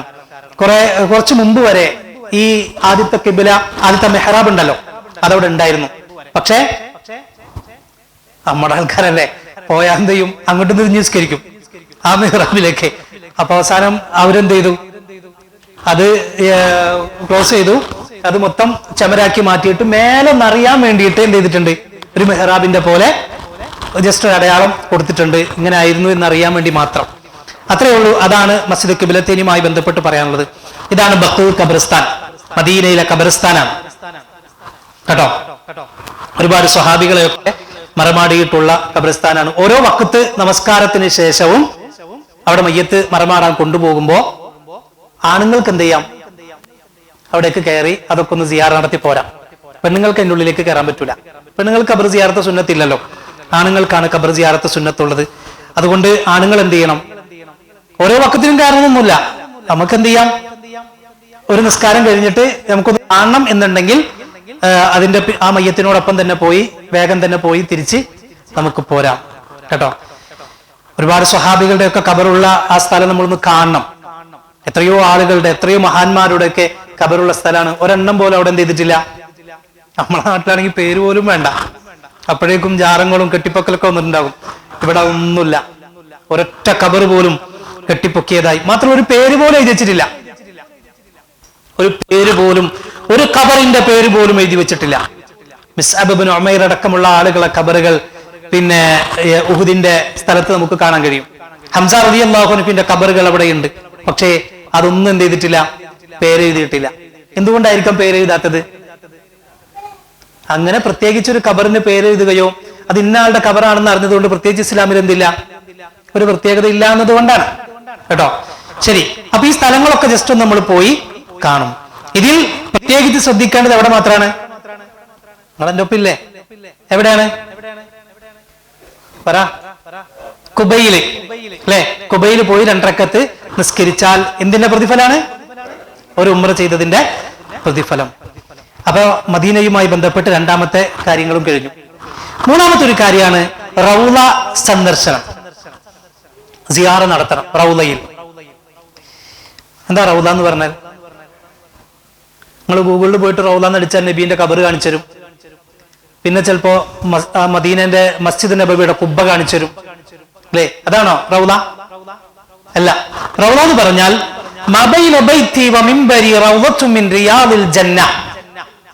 എന്റെ ഖബറിന്റെയും എന്റെ വീടിന്റെയും എന്റെ മിമ്പറിന്റെയും ഇടയിലുള്ള സ്ഥലം. ഇവിടെ കണ്ടങ്ങള്, ഇതാണ് പ്രവാചകൻ സല്ലല്ലാഹു അലൈഹി വസല്ലമയുടെ മിമ്പർ, ഇതാണ് പ്രവാചകന്റെ വീട്. ഇവിടെയാണ് ആയിഷയുടെ വീടുണ്ടായിരുന്നത്. ഇതിനിടയിലുള്ള സ്ഥലമാണെന്ത്?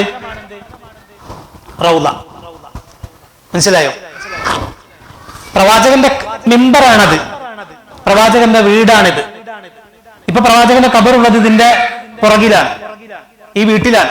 ആയിഷയുടെ വീട്ടിലാണല്ലോ പ്രവാചകനെ മറമാടിയത്. അപ്പോ ആ മിമ്പറിന്റെയും ഈ വീടിന്റെയും ഇടയിലുള്ള സ്ഥലത്തിന് പറയുന്ന പേരാണെന്ത്?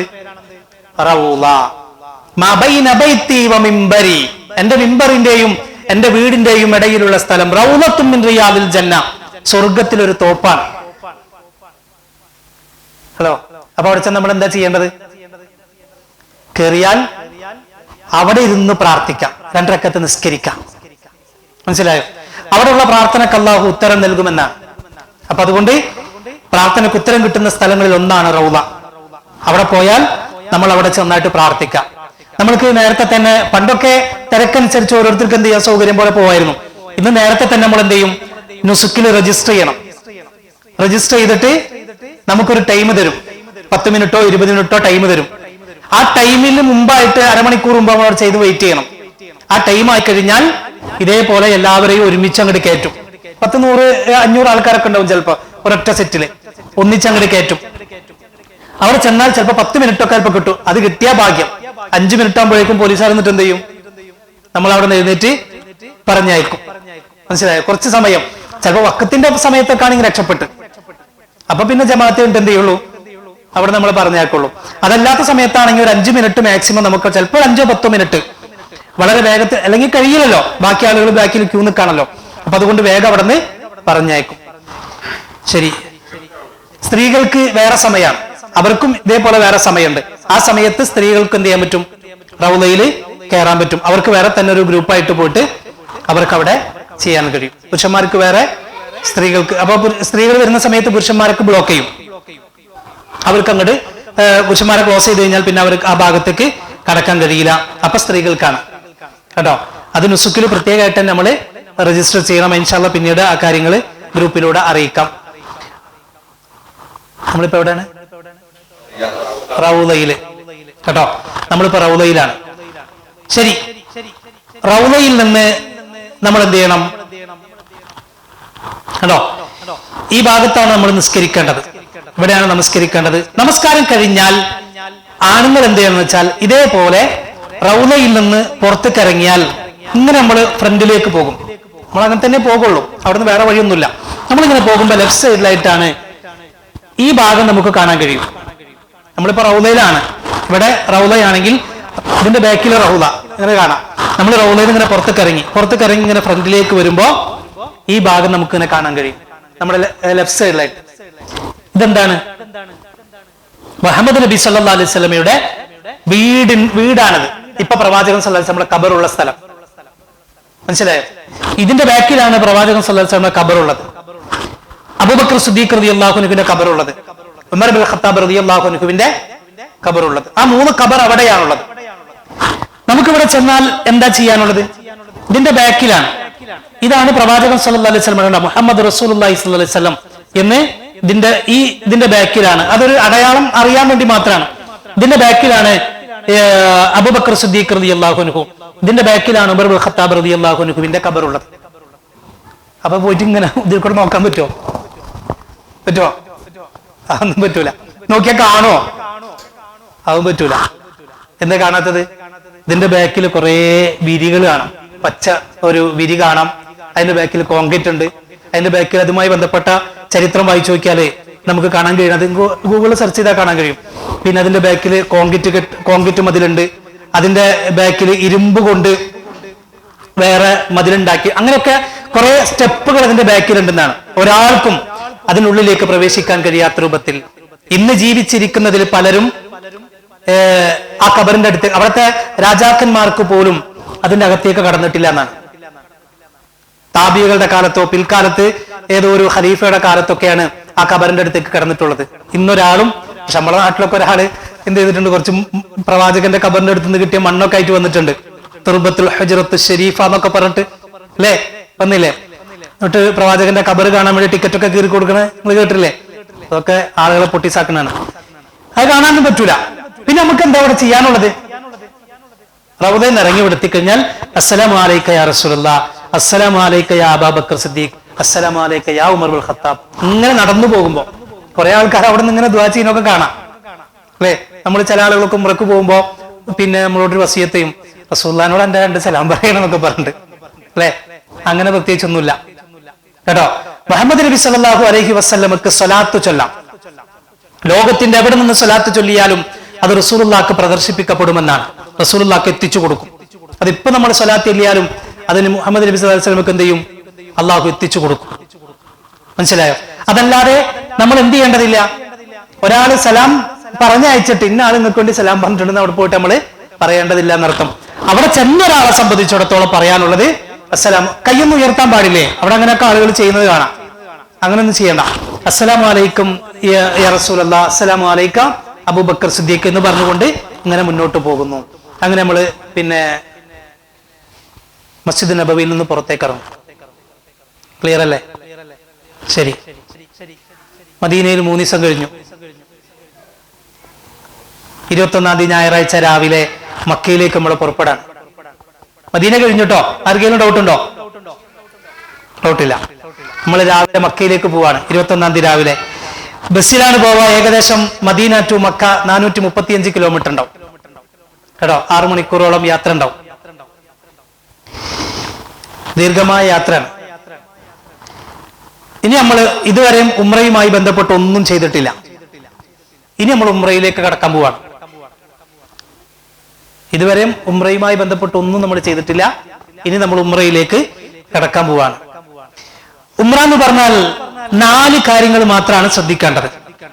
ഒന്ന് ഇഹ്റാമിൽ പ്രവേശിക്കുക, മറ്റൊന്ന് തവാഫ് ചെയ്യുക, മൂന്നാമത്തേത് സഫാ മർവയിലെ നടത്തം, 4 മുടി കളയൽ. ഇതാണ് ഉംറ. കുറേ കാര്യങ്ങളൊന്നുമില്ല. ചെറിയ 2-3 പ്രാർത്ഥന പഠിക്കാം. അതേപോലെ തന്നെ ഒരു തിരക്കനുസരിച്ച് മാക്സിമം 3 മണിക്കൂറോളം നീണ്ടു നിൽക്കുന്ന ഒരു കർമ്മം. ഇത്രയേ ഉള്ളൂ ഉംറ എന്ന് പറഞ്ഞാൽ. മനസ്സിലായോ? ശരി. ഒന്നാമത്തെ കാര്യം എന്താണ്? ഇഹ്റാമിൽ പ്രവേശിക്കലാണ്. നമ്മള് മീഖാത്ത്, മദീനത്ത് നിന്നും ഉംറക്ക് പോകുന്ന ആളുകളുടെ മീഖാത്തിന്റെ പേരാണ് ദുൽ ഹുലൈഫ. ഞാൻ പറയുന്നതിൽ എന്തെങ്കിലും ക്ലിയർ ഇല്ലാത്തുണ്ടെങ്കിൽ ചോദിക്കണം. പിന്നെ പോയി പരിചയമുള്ള ആളുകൾ ഞാൻ എന്തെങ്കിലുമൊക്കെ ഇങ്ങനെ വിട്ടുപോയത് നിങ്ങളെ ശ്രദ്ധയിൽപ്പെട്ടാൽ അതും പറയണം. മദീനക്കാരുടെ മീഖാത്തിന്റെ പേരാണ് ദുൽ ഹുലൈഫ. ഇന്നതിന്റെ പേര് അബിയാർ അലി എന്നാണ്. ദുൽ ഹുലൈഫ. ദുൽ ഹുലൈഫ എന്നത് പേര് വരാൻ കാരണം എന്താണെന്ന് വെച്ചാല് ദുൽ ഹുലൈഫ എന്ന് പറഞ്ഞാൽ ചെറിയ ചെറിയ കാടുകൾ എന്നാണ് അർത്ഥം. ചെറിയ മരങ്ങൾ, ചെറിയ ചെടികളൊക്കെ ഉള്ള സ്ഥലത്തിനാണ് ദുൽഹുലൈഫ എന്ന് പറയാം. പണ്ടങ്ങനെ ഉണ്ടായിരുന്നു എന്നാണ് ആ സ്ഥലത്ത്. പിന്നെ അബിയാർ അലി എന്ന് മറ്റൊരു പേര് പിൽക്കാലത്ത് വരാൻ കാരണം ഹൈബർ യുദ്ധം കഴിഞ്ഞ് തിരിച്ചു പോരുന്ന വഴിയിൽ പിന്നെ അലി റളിയല്ലാഹു അൻഹു അവിടെ കുറച്ച് കിണറുകൾ ഉണ്ടായിരുന്നു, ഉപയോഗിക്കാൻ കഴിയാത്ത കിടക്കുന്ന കുറച്ച് കിണറുണ്ടായിരുന്നു. അത് പിന്നെ അലി റളിയല്ലാഹു അൻഹു എന്ത് ചെയ്തു? അത് വൃത്തിയാക്കി. അതാണ് അബിയാർ. ബിർ എന്ന് പറഞ്ഞാൽ എന്താണ്?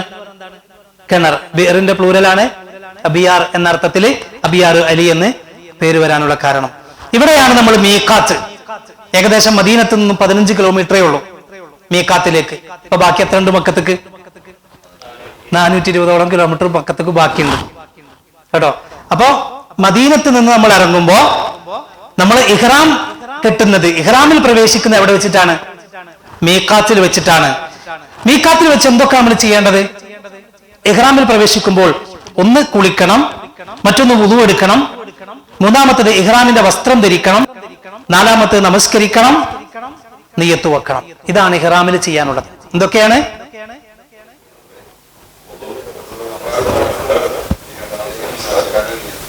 അഞ്ച് കാര്യങ്ങൾ. കുളിക്കണം, വുളു എടുക്കണം, ഇഹ്റാമിന്റെ വസ്ത്രം ധരിക്കണം, നമസ്കരിക്കണം, നിയ്യത്ത് വെക്കണം. ഇതോടുകൂടി നമ്മൾ എന്തിലേക്ക് പ്രവേശിച്ചു? ഉംറയിലേക്ക് പ്രവേശിച്ചു. ഇതിൽ ആദ്യം പറഞ്ഞ കാര്യം ഉണ്ടല്ലോ, കുളി. ഇത് നമുക്ക് അവിടെ വെച്ച് ചെയ്യാം. ഹോട്ടലിൽ നമ്മൾ മദീനത്തെ റൂമിൽ വെച്ച് തന്നെ നമുക്ക് എന്ത് ചെയ്യാം? ഒന്നുകിൽ സുബഹിക്ക് മുമ്പ് തന്നെ കുളിച്ച് വൃത്തിയായി റെഡി ആവാം. ഇഹ്റാമിന് വേണ്ടി കുളിക്കുന്നു എന്ന നിയ്യത്തോടു കൂടി നമുക്ക് കുളിച്ചാൽ മതി. ഇനി അതല്ല, പിന്നെ പള്ളിക്ക് പോണതിന് മുമ്പ് കുളിക്കാൻ പ്രയാസമുള്ളവർക്ക് തിരിച്ചു വരുമ്പോൾ എന്ത് ചെയ്യാം? തിരിച്ചു വന്നിട്ട് വേഗം റെഡി ആയിട്ട് കുളിച്ച് താഴേക്ക് ഇറങ്ങാം. ഡ്രസ്സ് മാറ്റണമെന്നില്ല എന്ന് പറഞ്ഞാൽ ഇഹ്റാമിന്റെ ഡ്രസ്സ് ധരിക്കണമെന്നില്ല. ഇനി ധരിച്ചാലും പ്രശ്നമൊന്നുമില്ല. കാരണം 15 കിലോമീറ്റർ കഴിഞ്ഞാൽ അവിടെ ചെന്നിട്ട് നമുക്ക് എന്ത് ചെയ്യാം? മാറ്റേണ്ടതാണ്. സ്ത്രീകള് എന്ത് ചെയ്തോ? ഇഹ്റാമിനുള്ള വസ്ത്രങ്ങളൊക്കെ ധരിച്ച്, ഇഹ്റാമിന്റെ വസ്ത്രം എന്ന് പറഞ്ഞാൽ പ്രത്യേകിച്ച് നിങ്ങൾക്ക് യാതൊരു പിന്നെ വസ്ത്രത്തിന് മാറ്റങ്ങളൊന്നുമില്ല, മുഖവും മുൻകൈയും മറക്കരുതെന്ന് മാത്രമേ ഉള്ളൂ. ബാക്കിയൊക്കെ സാധാരണ വസ്ത്രം തന്നെയാണ്. അപ്പൊ നിങ്ങൾക്ക് എന്ത് ചെയ്യാം? കുളിയും അതേപോലെ തന്നെ പിന്നെ ഇഹ്റാമിന്റെ വസ്ത്രമൊക്കെ അവിടെ നിന്ന് ധരിക്കാം, ഹോട്ടലിൽ തന്നെ ധരിക്കാം. ആണുങ്ങൾക്കും സൗകര്യം പോലെ അത് ചെയ്യാവുന്നതാണ്. ഹോട്ടലിൽ വെച്ച് തന്നെ ആ കാര്യങ്ങൾ ചെയ്യാം. അങ്ങനെ നമ്മൾ മീഖാത്തിൽ എത്തിക്കഴിഞ്ഞാൽ വിശാലമായ കുറെ ബാത്റൂമുകളും സൗകര്യങ്ങളൊക്കെ അവിടെ ഉണ്ട്, വാഷ്റൂമുകളുണ്ട്. അവിടെ പോയിട്ട് നമുക്ക് വുളു എടുക്കാം. വുളു എടുത്തു കഴിഞ്ഞാൽ പിന്നെ നമ്മൾ നേരെ ഇതേപോലെ കണ്ടോ പള്ളിയിലേക്ക് നമ്മൾ കയറി പോകുന്നു. അവിടെ നമ്മൾ ശ്രദ്ധിക്കേണ്ട ഒരു കാര്യം കൂടിയുണ്ട്. കുളിക്കുന്നതിന് മുമ്പ് കുളിച്ചു കഴിഞ്ഞിട്ട് നമ്മൾ ശ്രദ്ധിക്കേണ്ട ഒരു കാര്യം കൂടി നമ്മൾ മനസ്സിലാക്കാം. കണ്ടോ, പുരുഷന്മാർ ഇഹ്റാമിലേക്ക് പ്രവേശിക്കും മുമ്പ് കുളി കഴിഞ്ഞ ശേഷം ദേഹത്ത് സുഗന്ധം പൂശണം. ആരല്ല? സ്ത്രീകളല്ല, പുരുഷന്മാർ. അത് വസ്ത്രത്തിലല്ല, ദേഹത്താണ്. നമ്മുടെ ശരീരത്തിൽ എന്ത് ചെയ്യണം? സുഗന്ധം പൂശണം. എപ്പോ? കുളി കഴിഞ്ഞ ഉടനെ. അത് സുന്നത്താണ്. ഇഹ്റാമിൽ പ്രവേശിക്കുന്നതിന് മുമ്പായി, കുളി കഴിഞ്ഞ ഉടനെ അഥവാ വസ്ത്രം ധരിക്കുന്നതിന് മുമ്പായി നമ്മൾ എന്ത് ചെയ്യാം? കുറച്ച് സുഗന്ധമൊക്കെ പൂശാം കേട്ടോ. അപ്പോ കുളിച്ചു കഴിഞ്ഞു, സുഗന്ധം പൂശി, ഡ്രസ്സ് ധരിച്ചു, നമ്മൾ ബസ്സിൽ കയറി മീഖാത്തിലെത്തി, അവിടെ പോയി വുളു ചെയ്തു, നേരെ പള്ളിയിലേക്ക് ചെന്നിട്ട് എന്ത് ചെയ്തു? നമസ്കരിച്ചു. ഏത് നിസ്കാരം നിസ്കരിക്കാം. ഏതെങ്കിലും ലോഹറാണെങ്കിൽ ലോഹർ നിസ്കരിക്കാം, ഇനി ഒന്നുമില്ലെങ്കിൽ തഹിയ്യത്ത് നിസ്കരിക്കാം. അങ്ങനെ നമസ്കരിച്ചു. നമസ്കരിച്ചു കഴിഞ്ഞ് സലാം വീട്ടി അവിടെ തന്നെ ഇരിക്കണം. എന്നിട്ട് നമ്മൾ എന്ത് പറയുന്നു? അസ്സലാമു അലൈക്കും വറഹ്മത്തുള്ളാഹി, അസ്സലാമു അലൈക്കും വറഹ്മത്തുള്ളാഹി. എന്നിട്ട് അവിടെ ഇരുന്നു. എന്നിട്ട് നമ്മൾ പ്രഖ്യാപിക്കണം എന്ത്? അല്ലാഹുമ്മ ലബ്ബൈക ഉംറതൻ. അത് ചൊല്ലി പറയണം. മനസ്സിലായോ? എന്ത് ചെയ്യണം? അല്ലാഹുമ്മ ലബ്ബൈക ഉംറതൻ. അവിടെ നമ്മൾ ഡ്രസ്സ് ധരിക്കേണ്ടത് ഇങ്ങനെയാണ്. ആണുങ്ങൾ കേട്ടോ, പെണ്ണുങ്ങൾക്ക് പ്രശ്നമില്ല, മുഖവും മുൻകൈയും മറക്കാതിരുന്നാൽ മതി. ആണുങ്ങളെ സംബന്ധിച്ചിടത്തോളം ഇത് ഒന്ന് ഉടുക്കാൻ, ഇതിന്റെ രണ്ടെണ്ണം ഉണ്ടാകും. ഒന്ന് ഉടുക്കാൻ, മറ്റൊന്ന് പുതക്കാൻ. കണ്ടോ? ഇതേപോലെ. ഇതല്ലാത്ത വേറൊരു ഡ്രസ്സ് ആർക്ക് പാടില്ല? ആണുങ്ങൾക്ക് പാടില്ല. ബെൽറ്റ് ധരിക്കാം. അടിവസ്ത്രങ്ങളോ മറ്റു തൊപ്പിയോ അതൊന്നും ആർക്ക്, സോക്സോ ഒന്നും ആർക്ക് പാടില്ല? ആണുങ്ങൾക്ക് പാടില്ല. ഇത് മാത്രം, ഒന്ന് ഉടുക്കാൻ, ഒന്ന് പുതക്കാൻ. മനസ്സിലായി? അപ്പൊ ഇത് ധരിച്ചിട്ടാണ് നമ്മൾ നിസ്കരിക്കാൻ പോണത്. നിസ്കരിച്ചു കഴിഞ്ഞാൽ അവിടെ തന്നെ ഇരിക്കുന്നു. എന്നിട്ട് ഒന്ന് പറഞ്ഞേ, അല്ലാഹുമ്മ ലബ്ബൈക ഉംറത്തൻ. ഇതോടുകൂടി നമ്മൾ എന്തിലേക്ക് പ്രവേശിച്ചു? ഇഹ്റാമിലേക്ക് പ്രവേശിച്ചു, ഉംറയിലേക്ക് കടക്കാനാണ്. ഇതുവരെ നമ്മൾ എന്തിനല്ല? കുളിച്ചപ്പോ ഇഹ്റാമിലല്ല, സുഗന്ധം പൂച്ചപ്പോ ഇഹ്റാമിലല്ല, വുളു എടുത്തപ്പോ ഇഹ്റാമിലല്ല, നിസ്കരിച്ചപ്പോഴും ഇഹ്റാമിലല്ല. നിസ്കരിച്ച് സലാം വീട്ടി കഴിഞ്ഞിട്ടാണ് നിയ്യത്ത് പ്രഖ്യാപിക്കുന്നത്. അല്ലാഹുമ്മ ലബ്ബൈക ഉംറത്തൻ.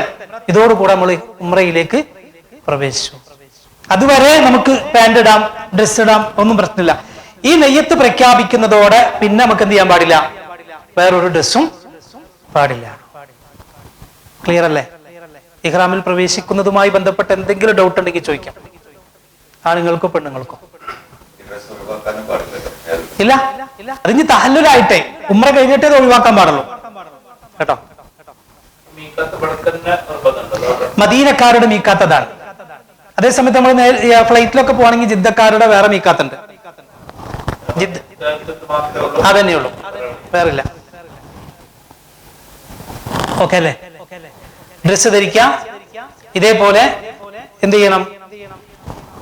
2 തുണികൾ മാത്രമാണ് ആണുങ്ങൾക്കുള്ളത്. പെണ്ണുങ്ങൾക്ക് സാധാരണ ഡ്രസ്സുകളാവാം. ചെറിയ കുട്ടികളുണ്ടെങ്കിൽ പറ്റുകയാണെങ്കിൽ ഇതുപോലത്തെ ഒക്കെ ധരിപ്പിക്കാം. ചെറിയ കുട്ടികളൊക്കെ ഉണ്ടെങ്കിൽ, ഇത് ആൺകുട്ടികളാണെങ്കിൽ കട്ട് ചെയ്തിട്ട് ചെയ്യാം. ഇനി അതല്ല, ഇതേപോലെ അവർക്കൊരു ചെറിയ പാൻ്റ് ഒക്കെ ഇട്ട് കൊടുത്താലും പ്രശ്നമുള്ള കാര്യമൊന്നുമല്ല. അതെ, ഇത് ക്ലിയർ അല്ലേ? ഒരിക്കലും ഈ ഇവിടെ കണ്ടങ്ങള് ഇതേപോലെ ഇവിടെ വെച്ച് ധരിക്കാൻ പാടില്ല. വലത് ഷോൾഡർ ഒഴിവാക്കിയിട്ട് ഇങ്ങനെയുള്ള രീതി ഇവിടെ വെച്ച് ചെയ്യാൻ പാടില്ല. അത് ചെയ്യേണ്ട ഒരു സമയമുണ്ട്, അത് കുറച്ച് കഴിഞ്ഞിട്ട് ചെയ്യാൻ പാടുള്ളൂ. ഇപ്പോ ഇത് ചെയ്യാൻ പാടില്ല കേട്ടോ. ക്ലിയർ അല്ലേ? പോയിക്കോട്ടെ, ശരി. ഇഹ്റാമിൽ പ്രവേശിച്ചാൽ പാടില്ലാത്ത കുറച്ച് കാര്യങ്ങളുണ്ട്. ഇപ്പൊ നമ്മൾ എന്തിനാണ്? ഇഹ്റാമിലാണ്. നഖം മുറിക്കാൻ പാടില്ല, മുടി വെട്ടാൻ പാടില്ല കേട്ടോ. നമ്മളിപ്പോ യാത്രയിൽ പോയി മക്കത്തെ റൂമിലെത്തിയപ്പോഴാണ് പെട്ടെന്ന് നോക്കിയപ്പോ നഖം കുറച്ച് വലുതായിരിക്കണം. ആ നെയിൽക്കട്ടെടുത്തൊന്ന് വെട്ടിക്കളയട്ടെ, പറ്റൂല. ഇനി എപ്പോഴാ? ഉംറ കഴിഞ്ഞിട്ട്. മുടി വെട്ടലൊന്നും പാടില്ല. അനാവശ്യ സംസാരവും തർക്കമൊന്നും പാടില്ല. അപ്പം ഇഹ്റാമിലല്ലാത്തപ്പോ പാടുന്ന അപ്പഴും പാടില്ല, ഇത് തീരാൻ പാടില്ല. അള്ളാഹ് പരീക്ഷിക്കും, അത് മനസ്സിലായിക്കോ. ഇസ്ലാമിനെ സംബന്ധിച്ചിടത്തോളം ചെയ്യരുത് എന്ന് പറഞ്ഞിട്ട് അത് ചെയ്യാനുള്ള സാധ്യതകൾ മുന്നിൽ കൊണ്ടുതരും. അവിടെയാണ് പരീക്ഷണം അല്ലേ? നിങ്ങൾ കേട്ടില്ല, മീൻ പിടിക്കരുതെന്ന് പറഞ്ഞു, എന്നിട്ടോ നോക്കുമ്പോണ്ട് ചാടിക്കിടക്കി ഇങ്ങനെ അല്ലെ, കൈകൊണ്ടൊക്കെ ഇങ്ങനെ പിടിക്കാം. അപ്പോഴാണ് അവർക്ക് ഇങ്ങനെ പടച്ചോനത് പിന്നെ എങ്ങനെ വിട്ടുകളയും. അപ്പോഴാണ് ഒരു കുഴി ഒഴിച്ചിട്ട് അതിലേക്ക് പരമാവധി വരുത്തിച്ച്. അതാണ് പരീക്ഷണം. ഇഹ്റാമിൽ പ്രവേശിച്ചാൽ അത് വേട്ടയാടാൻ പാടില്ല എന്ന് പറഞ്ഞു. മക്കത്തുനിന്ന് മദീനത്തേക്ക് പോണ വഴി അന്ന് ഹോട്ടലൊന്നും ഇല്ലല്ലോ, ഇന്നത്തെ പോലെ ഹോട്ടലോ വേറെ സംവിധാനങ്ങളൊന്നുമില്ല. വേട്ടയാടാൻ പാടില്ല എന്ന് പറഞ്ഞു. അങ്ങനെ അവരിങ്ങനെ പോകുമ്പോണ്ട് മുന്നിലുണ്ട് സാധാരണ സമയത്ത് വേട്ടയാടി പിടിക്കാൻ പ്രയാസമുള്ള നല്ല നല്ല മാംസമുള്ള മൃഗങ്ങൾ ഫ്രണ്ടിൽ ഇങ്ങനെ വന്ന് നിൽക്കണം. എന്തായിരിക്കും അവരുടെ മനസ്സിൽ?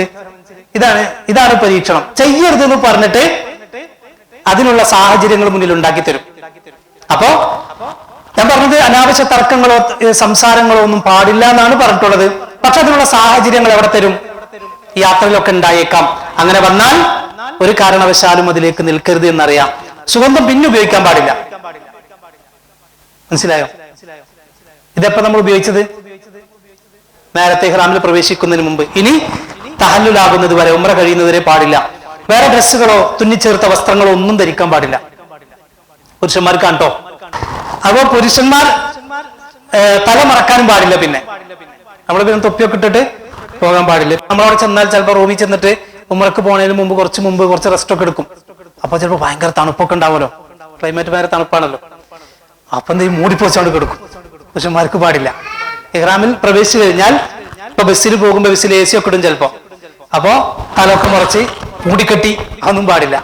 പുരുഷന്മാർ ഇഹ്റാമിൽ പ്രവേശിച്ചാൽ തല മറക്കാൻ പാടില്ല. സ്ത്രീകൾ മുഖവും മുൻകൈയും മറക്കാൻ പാടില്ല.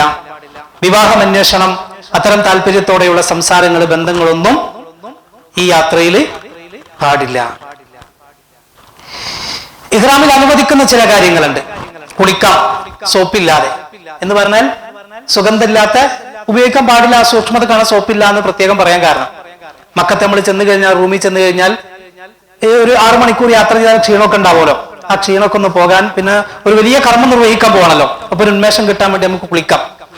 വുളു പുതുക്കാം, ബെൽറ്റ് ചെരുപ്പൊക്കെ ധരിക്കാം. ചെരുപ്പ് ധരിക്കുമ്പോ ശ്രദ്ധിക്കേണ്ടത് നമ്മള് നെരിയാണുണ്ടല്ലോ, പിൻഭാഗം, കാലിന്റെ പിൻഭാഗവും കാലിന്റെ ഫ്രണ്ടില് വിരലുകളും മറയുന്ന ചെരുപ്പ് എന്ത് ചെയ്യാൻ പാടില്ല, ധരിക്കാൻ പാടില്ല കേട്ടോ. സാധാരണ പൂർണ്ണമായിട്ടും ചെരുപ്പ് നമ്മുടെ വിരലുകൾ കാണണം. ഷൂ തീരെ ധരിക്കാൻ പാടില്ല കേട്ടോ. ചിലപ്പോ ഇതൊക്കെ ധരിക്കുമ്പോണ്ട്, ഇതൊക്കെ ധരിക്കുമ്പോൾ ചിലപ്പോൾ ഇതൊക്കെ മറിഞ്ഞു പോകുന്നുണ്ട്. സൂക്ഷ്മതക്ക് ഇതൊക്കെ ഒഴിവാക്കലാണ് നല്ലത്. ഹവായി ചെരുപ്പ് അല്ലെ, അതായിരിക്കും കുറച്ചുകൂടെ നല്ലത്. ഒന്നോ രണ്ടോ ഒക്കെ വാങ്ങി വെച്ചോ, മിക്കവാറും 2-3 പോവാൻ സാധ്യതയുണ്ട്. അതെ, നമ്മളെ നേരത്തെ ഒന്ന് വാങ്ങിച്ചോ, ഇനി ഉപയോഗിച്ചില്ലെങ്കിൽ ഇവിടെ നിന്നിട്ട് ഉപയോഗിക്കാലോ കേട്ടോ. ഈ പറഞ്ഞ കാര്യം ഒന്ന് പ്രത്യേകം ശ്രദ്ധിക്കണം കേട്ടോ. നമ്മുടെ കയ്യിൽ ഒരു ബാഗ് ഉണ്ടാവണം, നല്ലതാണ്. വലിയ ബാഗല്ല, ഒരു ചെറിയൊരു ബാഗ്. ആ ബാഗില് നമ്മുടെ മൊബൈല്, അതേപോലെ തന്നെ ഈ ചെരുപ്പ്, കുറച്ച് വെള്ളമോ എന്തെങ്കിലും തലവേദനയുടെ മരുന്നൊക്കെ ചിലപ്പോൾ പെട്ടെന്നൊക്കെ വന്നാല്, ചിലപ്പോൾ ഹറമിലേക്ക് വന്നാൽ പെട്ടെന്ന് തിരിച്ചു പോകാൻ പറ്റിക്കൊള്ളുന്നില്ല, കുറെ നേരം കഴിഞ്ഞിട്ടൊക്കെ പോകുള്ളൂ. അപ്പോ ഒന്ന് തലവേദന ഒക്കെ വന്നു കഴിഞ്ഞാൽ കഴിക്കണം എന്നുണ്ടെങ്കിൽ, അങ്ങനെ വരുന്നവര് സാധാരണ ഉപയോഗിക്കുന്നവരെ മരുന്നൊക്കെ ഉണ്ടെങ്കിൽ എന്ത് ചെയ്യാം, ആ ബാഗിൽ നമുക്ക് വെക്കാം. ബാക്കിലിടുന്ന ബാഗ് മേടിക്കണ്ടാരും, ബാക്കിലിടുന്ന ബാഗ് മേടിക്കണമെന്നല്ല, ബാക്കിലേക്ക് ഇടരുത്. കാരണം എന്താ, തിരിച്ചു വരുമ്പോ ബാഗ് മാത്രം ഉണ്ടാവുള്ളൂ, ചിലപ്പോ ഇതൊന്നും ഉണ്ടാവൂല, ഒക്കെ അടിച്ചു പറ്റിയിട്ടുണ്ടാവും കേട്ടോ. അപ്പൊ അതുകൊണ്ട് ഫ്രണ്ടിലേക്കുള്ള ബാഗ് ഉണ്ടല്ലോ, അപ്പൊ നമ്മളെ മൊബൈൽ വെക്കാനും ഈ ചെരുപ്പൊക്കെ വെക്കാൻ. കാരണം ചെരുപ്പ് നമ്മൾ പുറത്ത് ഊരിട്ടിട്ട് ഇവിടെ പള്ളി ഊരിട്ട് കയറിയാലോ, തിരിച്ചു വരുമ്പോ ചെരുപ്പ് ഉണ്ടാവില്ല, ഒന്നും ഉണ്ടാവില്ല. അപ്പൊ നമ്മൾ വിചാരിക്കും എന്റെ ചെരുപ്പ് കാണില്ല, ആരോ തെറ്റിട്ടുണ്ടാവും, വേറെ ഒന്നും കിടക്കുന്നുണ്ട്, നമുക്ക് എടുത്തുണ്ടാവാ, അതൊന്നും പാടില്ല. നമ്മളെ ചെരുപ്പില്ലെങ്കിൽ അത് പോയിക്കോട്ടെ, വേറെ വാങ്ങിയാൽ മതി, വേറെ ആളെ ചെരുപ്പ് നമ്മൾ ഇടാൻ പാടില്ല. അപ്പൊ അത് മനസ്സിലായല്ലോ. അതിനിടയിൽ പറഞ്ഞ് മറക്കണ്ട, ഒരു ചെറിയ ബാഗ് നല്ലതാണ് എന്നത്. ഇഹ്റാമിന്റെ വസ്ത്രം നമുക്ക് മാറ്റാം. ഇപ്പൊ ഈ ഡ്രസ്സിന് നമുക്ക് അഴുക്ക് വന്നാൽ, മുഷിഞ്ഞു കഴിഞ്ഞാൽ നമുക്ക് വേറെ ഡ്രസ്സ് വേണമെങ്കിൽ, വേറെ ഡ്രസ്സ് ഉദ്ദേശിച്ചത് ഇതന്നെ വേറെ നമുക്ക് മാറ്റി കൊടുക്കാം. 2 പെരുതിയാൽ നന്നായിരിക്കും കേട്ടോ. എനിക്ക് തോന്നുന്നു 2 ഒന്നും വാങ്ങണമെന്നില്ല. പോയ ആൾക്കാരൊക്കെ ഉണ്ടാവുമല്ലോ, അവരെടുത്തുനിന്ന് ഒരെണ്ണം വാങ്ങി നമ്മൾ ഇതിൽ വെച്ചാൽ മതി. 2 വാങ്ങണമെന്നൊന്നുമില്ല. ഇനി അതല്ലെങ്കിൽ നിങ്ങൾ സൗകര്യം പോലെ കേട്ടോ, പറ്റാണെങ്കിൽ എടുത്തോ, അല്ലെങ്കിൽ ഒഴിവാക്കാം. കുട നമുക്ക് ഉപയോഗിക്കാം, ആവശ്യമാണെങ്കിൽ വെയിലൊക്കെ ഉണ്ടെങ്കിൽ മാത്രം. ഇതൊക്കെ ഉപയോഗിക്കാൻ പറ്റുന്ന കാര്യങ്ങൾ സൂചിപ്പിച്ചതേ ഉള്ളൂ. ശരി, ഇപ്പൊ നമ്മൾ എവിടാ ഉള്ളത്? മീക്കാത്തില് കേട്ടോ. നമ്മളങ്ങനെ വാഹനത്തിൽ കയറാണ്. മീക്കാത്തിൽ എല്ലാവരും പള്ളിയിൽ നിന്ന് ഇറങ്ങി വന്ന് വാഹനത്തിലേക്ക് കയറി. മീക്കാത്തിൽ നിന്ന് വാഹനം പുറപ്പെടുമ്പോൾ മുതൽ തൽബിയത്ത് ആരംഭിക്കണം. ഇഹ്റാമിൽ പ്രവേശിച്ച ഒരു ഹാജിയുടെ ഏറ്റവും വലിയ ദിക്റാണെന്ത്? തൽബിയത്ത്. ഒന്ന് ചൊല്ലി നോക്കിയേ. ലബ്ബൈക അല്ലാഹുമ്മ ലബ്ബൈക ലബ്ബൈക ലാ ശരീക ലക ലബ്ബൈക ഇന്നൽ ഹംദ വന്നിഅമത ലക വൽ മുൽക് ലാ ശരീക ലക. ഇതിങ്ങനെ ചൊല്ലിക്കൊണ്ടേയിരിക്കണം. എത്ര മണിക്കൂർ കിട്ടും? 6 മണിക്കൂർ കിട്ടും അല്ലെ? ബസ്സിലൊക്കെ കയറി 6 മണിക്കൂറുണ്ട്. സുഖമായി കിടന്ന് ഉറങ്ങാന്നല്ല, അങ്ങനെ ആരും വിചാരിക്കണ്ട. ഞാൻ പറയാറുണ്ട് പലപ്പോഴും, സ്നേഹമുള്ള ഒരാളും തൊട്ടടുത്തിരിക്കുന്നവർ ഉറങ്ങാൻ സമ്മതിക്കൂല. ഉറക്കൊക്കെ കഴിഞ്ഞു. ഉറക്കം അതന്നെ നേരത്തെ പറഞ്ഞു, ഉറക്കൊക്കെ ഇനി എവിടെ വന്നിട്ടേ ഉള്ളൂ? ഉംറ കഴിഞ്ഞിട്ട്. ഇനി അത്യാവശ്യം കുറച്ച് ഉറങ്ങാം, കുറച്ച് ഭക്ഷണം കഴിക്കാം. ബാക്കി നമ്മൾ ഈ 10 ദിവസം എന്തിനാ ചെലവഴിക്കണേ? ഒരു പക്ഷെ ആയുസിൽ ഇങ്ങനെ കിട്ടിക്കൊള്ളണമെന്നില്ല. വേറെ ഇപ്പൊ നമ്മൾ പള്ളി പോകുമ്പോഴും അല്ലെങ്കിൽ പുറത്തിറങ്ങുമ്പോഴും മറ്റുള്ള കാര്യങ്ങൾക്ക് ഇറങ്ങുമ്പോഴും നമ്മുടെ മനസ്സിലേക്ക് പല ചിന്ത വരും. ഓഫീസിൽ പോകണം, കോള് വരും, അങ്ങോട്ട് പോകണം, മീറ്റിങ്ങിന് പോകണം ഒക്കെ. അതൊന്നുമില്ല ചിന്ത. ഈ 10 ദിവസം എന്തേ ഉള്ളൂ? ഇബാദത്ത് മാത്രം ചിന്ത. അതാണ് ബിസ്മില്ലാഹി തവക്കൽതു അലല്ലാഹ് എന്നിട്ട് ഇറങ്ങിയത്. ഒക്കെ ഏൽപ്പിച്ചിട്ടുണ്ട് പഠിച്ചോനെ. ഇനി വേറെ ബേജാറൊന്നും വേണ്ട. മനസ്സിലായോ? തൽബിയത്ത് നിങ്ങൾ ചൊല്ലിക്കൊണ്ടേയിരിക്കണം. കാബാലയം കാണുന്നത് വരെ തൽബിയത്ത് ചൊല്ലണം. കാബാലയം കാണുന്നത് വരെ തൽബിയത്ത് ചൊല്ലിക്കൊണ്ടേയിരിക്കണം. നബി സല്ലല്ലാഹു അലൈഹി വസല്ലം പറഞ്ഞു, നിങ്ങൾ തൽബിയത്ത് ചൊല്ലുമ്പോ ആ തൽബിയത്ത് കേൾക്കുന്ന അതിന് തൊട്ടടുത്തുള്ള മണൽത്തരികൾ, കല്ലുകൾ, മരങ്ങൾ, ഇതൊക്കെ നിങ്ങൾക്ക് വേണ്ടി അള്ളാഹുവിനോട് പൊറുക്കലിനെ ചോദിക്കും. റസൂൽ പറയണ്ടേ, ജിബ്രീൽ എന്റെ അടുത്ത് വന്നിട്ട് പറഞ്ഞു, ഉറക്കെ ചെല്ലാൻ പറഞ്ഞതാണ്. അതാണ് പറയുന്നത്, പുരുഷന്മാർ ഉച്ചത്തിലും സ്ത്രീകൾ പതുക്കെയും തൽബിയത്ത് ചൊല്ലണം. പുരുഷന്മാർ കുറച്ചുറക്കെ, സ്ത്രീകൾ അവർക്ക് കേൾക്കാൻ പറ്റുന്ന ഒരു ശബ്ദത്തിൽ തന്നെ എന്ത് ചെയ്യാം? തൽബിയത്ത് ഇങ്ങനെ ചൊല്ലിക്കൊണ്ടേയിരിക്കണം. കുറച്ചൊക്കെ റെസ്റ്റ് എടുക്കാം യാത്രയിൽ. എന്നാൽ പോലും കഴിയുന്നത്ര, എത്ര വർദ്ധിപ്പിക്കാൻ കഴിയോ അത്രയും നമ്മൾ എന്ത് ചെയ്യണം? തൽബിയത്ത് വർദ്ധിപ്പിക്കണം. ശരി, ഓക്കെ അല്ലേ? നമ്മൾ വൈകുന്നേരമായി. ഇതേതാ ദിവസം? ഞായറാഴ്ച കേട്ടോ. നമ്മള് മക്കയിലെത്തി. അന്നത്തെ രാത്രി ഇൻഷാ അല്ലാഹ് ഉംറ നിർവഹിക്കും. 21, 22, 23, 24, 25, 26, 27. സാധാരണ 5 ദിവസം ഉണ്ടാവാറല്ലോ നമ്മള്. ഇപ്രാവശ്യം 7 ദിവസം കിട്ടുന്നുണ്ട് കേട്ടോ. ഈ ദിവസങ്ങൾ മക്കയിൽ ഉണ്ടാകും. ഈ ദിവസങ്ങൾ മക്കയിൽ നമുക്ക് എന്ത് ചെയ്യാം? താമസിക്കാം. മസ്ജിദുൽ ഹറം, ആ പള്ളിയിലേക്ക് പ്രവേശിക്കുമ്പോൾ ഒരു പ്രാർത്ഥനയുണ്ട്. ഇപ്പൊ നമ്മള് നേരെ നമ്മൾ പള്ളിയിലേക്കല്ല പോവാ, നമ്മളെ റൂമിലേക്കാണ് പോവാ. റൂമിലേക്ക് പോയി ഇനി വൈകുന്നേരം ആണെങ്കിൽ അവിടുത്തെ സമയം പോലെ നമ്മൾ പോയിട്ട് ചിലപ്പോ അസറിന് എത്താണെങ്കിൽ നമുക്ക് ഏതാണ് ഏറ്റവും അടുത്തൊരു സമയം, കുറച്ചൊന്ന് റെസ്റ്റ് എടുത്ത് രാത്രി ഭക്ഷണം കഴിച്ചിട്ട് എല്ലാവർക്കും ഒരുമിച്ച് പോകാൻ കഴിയോ? ഇനി അതല്ല രാത്രി കുറച്ച് വൈകിട്ടാണ് അവിടെ എത്തിയതെങ്കിൽ എല്ലാവർക്കും കൂടി സുബഹിന്റെ സമയത്ത് ഒരുമിച്ച് പോകാൻ കഴിയോ? അത് അവിടെ ചെന്നിട്ട് സാഹചര്യം പോലെ നമ്മൾ തീരുമാനിക്കും. ശരി, മസ്ജിദുൽ ഹറമിലേക്ക് എന്ന് പറഞ്ഞാൽ പള്ളിയിലേക്ക് പ്രവേശിക്കുമ്പോൾ ഒരു പ്രാർത്ഥനയുണ്ട്. ബിസ്മില്ലാഹി അല്ലാഹുമ്മ സ്വല്ലി അലാ മുഹമ്മദിൻ വഅലാ ആലി മുഹമ്മദ് അല്ലാഹുമ്മ ഇഫ്തഹ് ലി അബ്വാബ റഹ്മതിക. ഇത് മസ്ജിദുൽ ഹറമിൽ പ്രവേശിക്കുമ്പോഴുള്ള മാത്രം പ്രാർത്ഥന അല്ല കേട്ടോ. പിന്നെ എപ്പോഴാണ്? ഏത് പള്ളിയിലും പ്രവേശിക്കുമ്പോ പ്രാർത്ഥിക്കണം. പക്ഷെ ഇവിടെ കയറുമ്പോ വലിയ പ്രതിഫലമുണ്ട്. ആണും പെണ്ണും ഒക്കെ പ്രാർത്ഥിക്കണം. ശരി, ഇപ്പോഴൊക്കെ നമ്മൾ എന്ത് ചൊല്ലണം? തൽബിയത്ത് ഇങ്ങനെ ചൊല്ലിക്കൊണ്ടേയിരിക്കണം അല്ലെ? ലബ്ബൈക അല്ലാഹുമ്മ ലബ്ബൈക ലബ്ബൈക ലാ ശരീക ലക ലബ്ബൈക എന്ന് പറഞ്ഞ് ഇങ്ങനെ ചൊല്ലിച്ചാണ് നമ്മൾ ഇങ്ങനെ പോകുന്നത്. ചൊല്ലി ചൊല്ലി നമ്മള് കഅബയിലേക്ക്, പള്ളിയിലേക്ക് പ്രവേശിച്ചു. പ്രവേശിക്കുമ്പോഴൊക്കെ തൽബിയത്ത് ചൊല്ലണം. കഅബ കാണുന്നത് വരെ നമ്മൾ എന്ത് ചെയ്യണം? തൽബിയത്ത് ചൊല്ലിക്കൊണ്ടേയിരിക്കണം.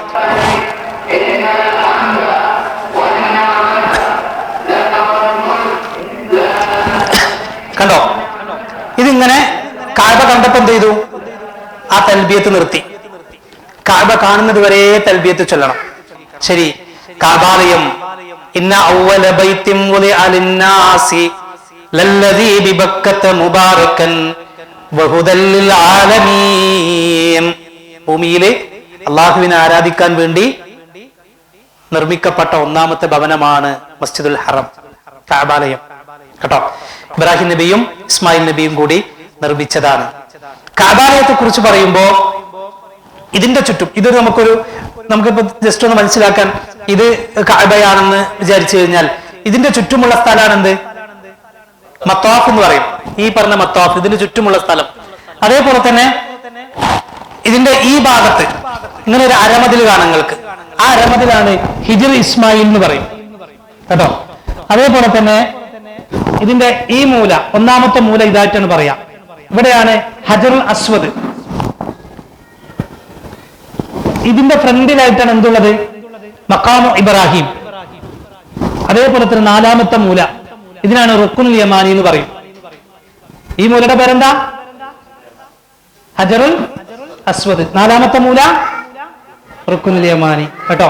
ഇത് രണ്ടും മാത്രം ശ്രദ്ധിച്ചാൽ മതി, മറ്റുള്ളതൊക്കെ ജസ്റ്റ് പറഞ്ഞതേ ഉള്ളൂ. ഇവിടെ 3 സ്ഥലങ്ങളാണ് കഅബയിൽ കഴിയുമെങ്കിൽ തൊടാൻ അനുവദിച്ചിട്ടുള്ളത്. 3 സ്ഥലങ്ങൾ. അതിൽ ഒന്നാമത്തെ സ്ഥലം നാലാമത്തെ മൂലയായ റുക്നുൽ യമാനി എന്ന് പറയും. റുക്നുൽ യമാനി അവിടെ തവാഫിനിടയിൽ നമുക്ക് കൈകൊണ്ട് തൊടാം, തൊട്ട് മുത്തലൊന്നുമില്ല, തൊടാം എന്ന് മാത്രമേ ഉള്ളൂ. രണ്ടാമത്തെ തന്നെ നമ്മൾ സ്റ്റാർട്ട് ചെയ്യുന്ന സമയത്ത് ഹജറുൽ അസ്വദ്, കാരണം ഇതിന്റെ അകത്തുള്ള കല്ലുകൾക്കാണ് ഹജറുൽ അസ്വദ് എന്ന് പറയും. ഇത് മൊത്തത്തിൽ ഹജറുൽ അസ്വദ് എന്നല്ല, ഇതിന്റെ അകത്തൊരു കല്ലുണ്ട് കേട്ടോ. ഇതൊരു കല്ലായിരുന്നു എന്നാണ് പണ്ട്, സ്വർഗത്തിൽ നിന്ന് ഇറക്കപ്പെട്ട കല്ലാണ്.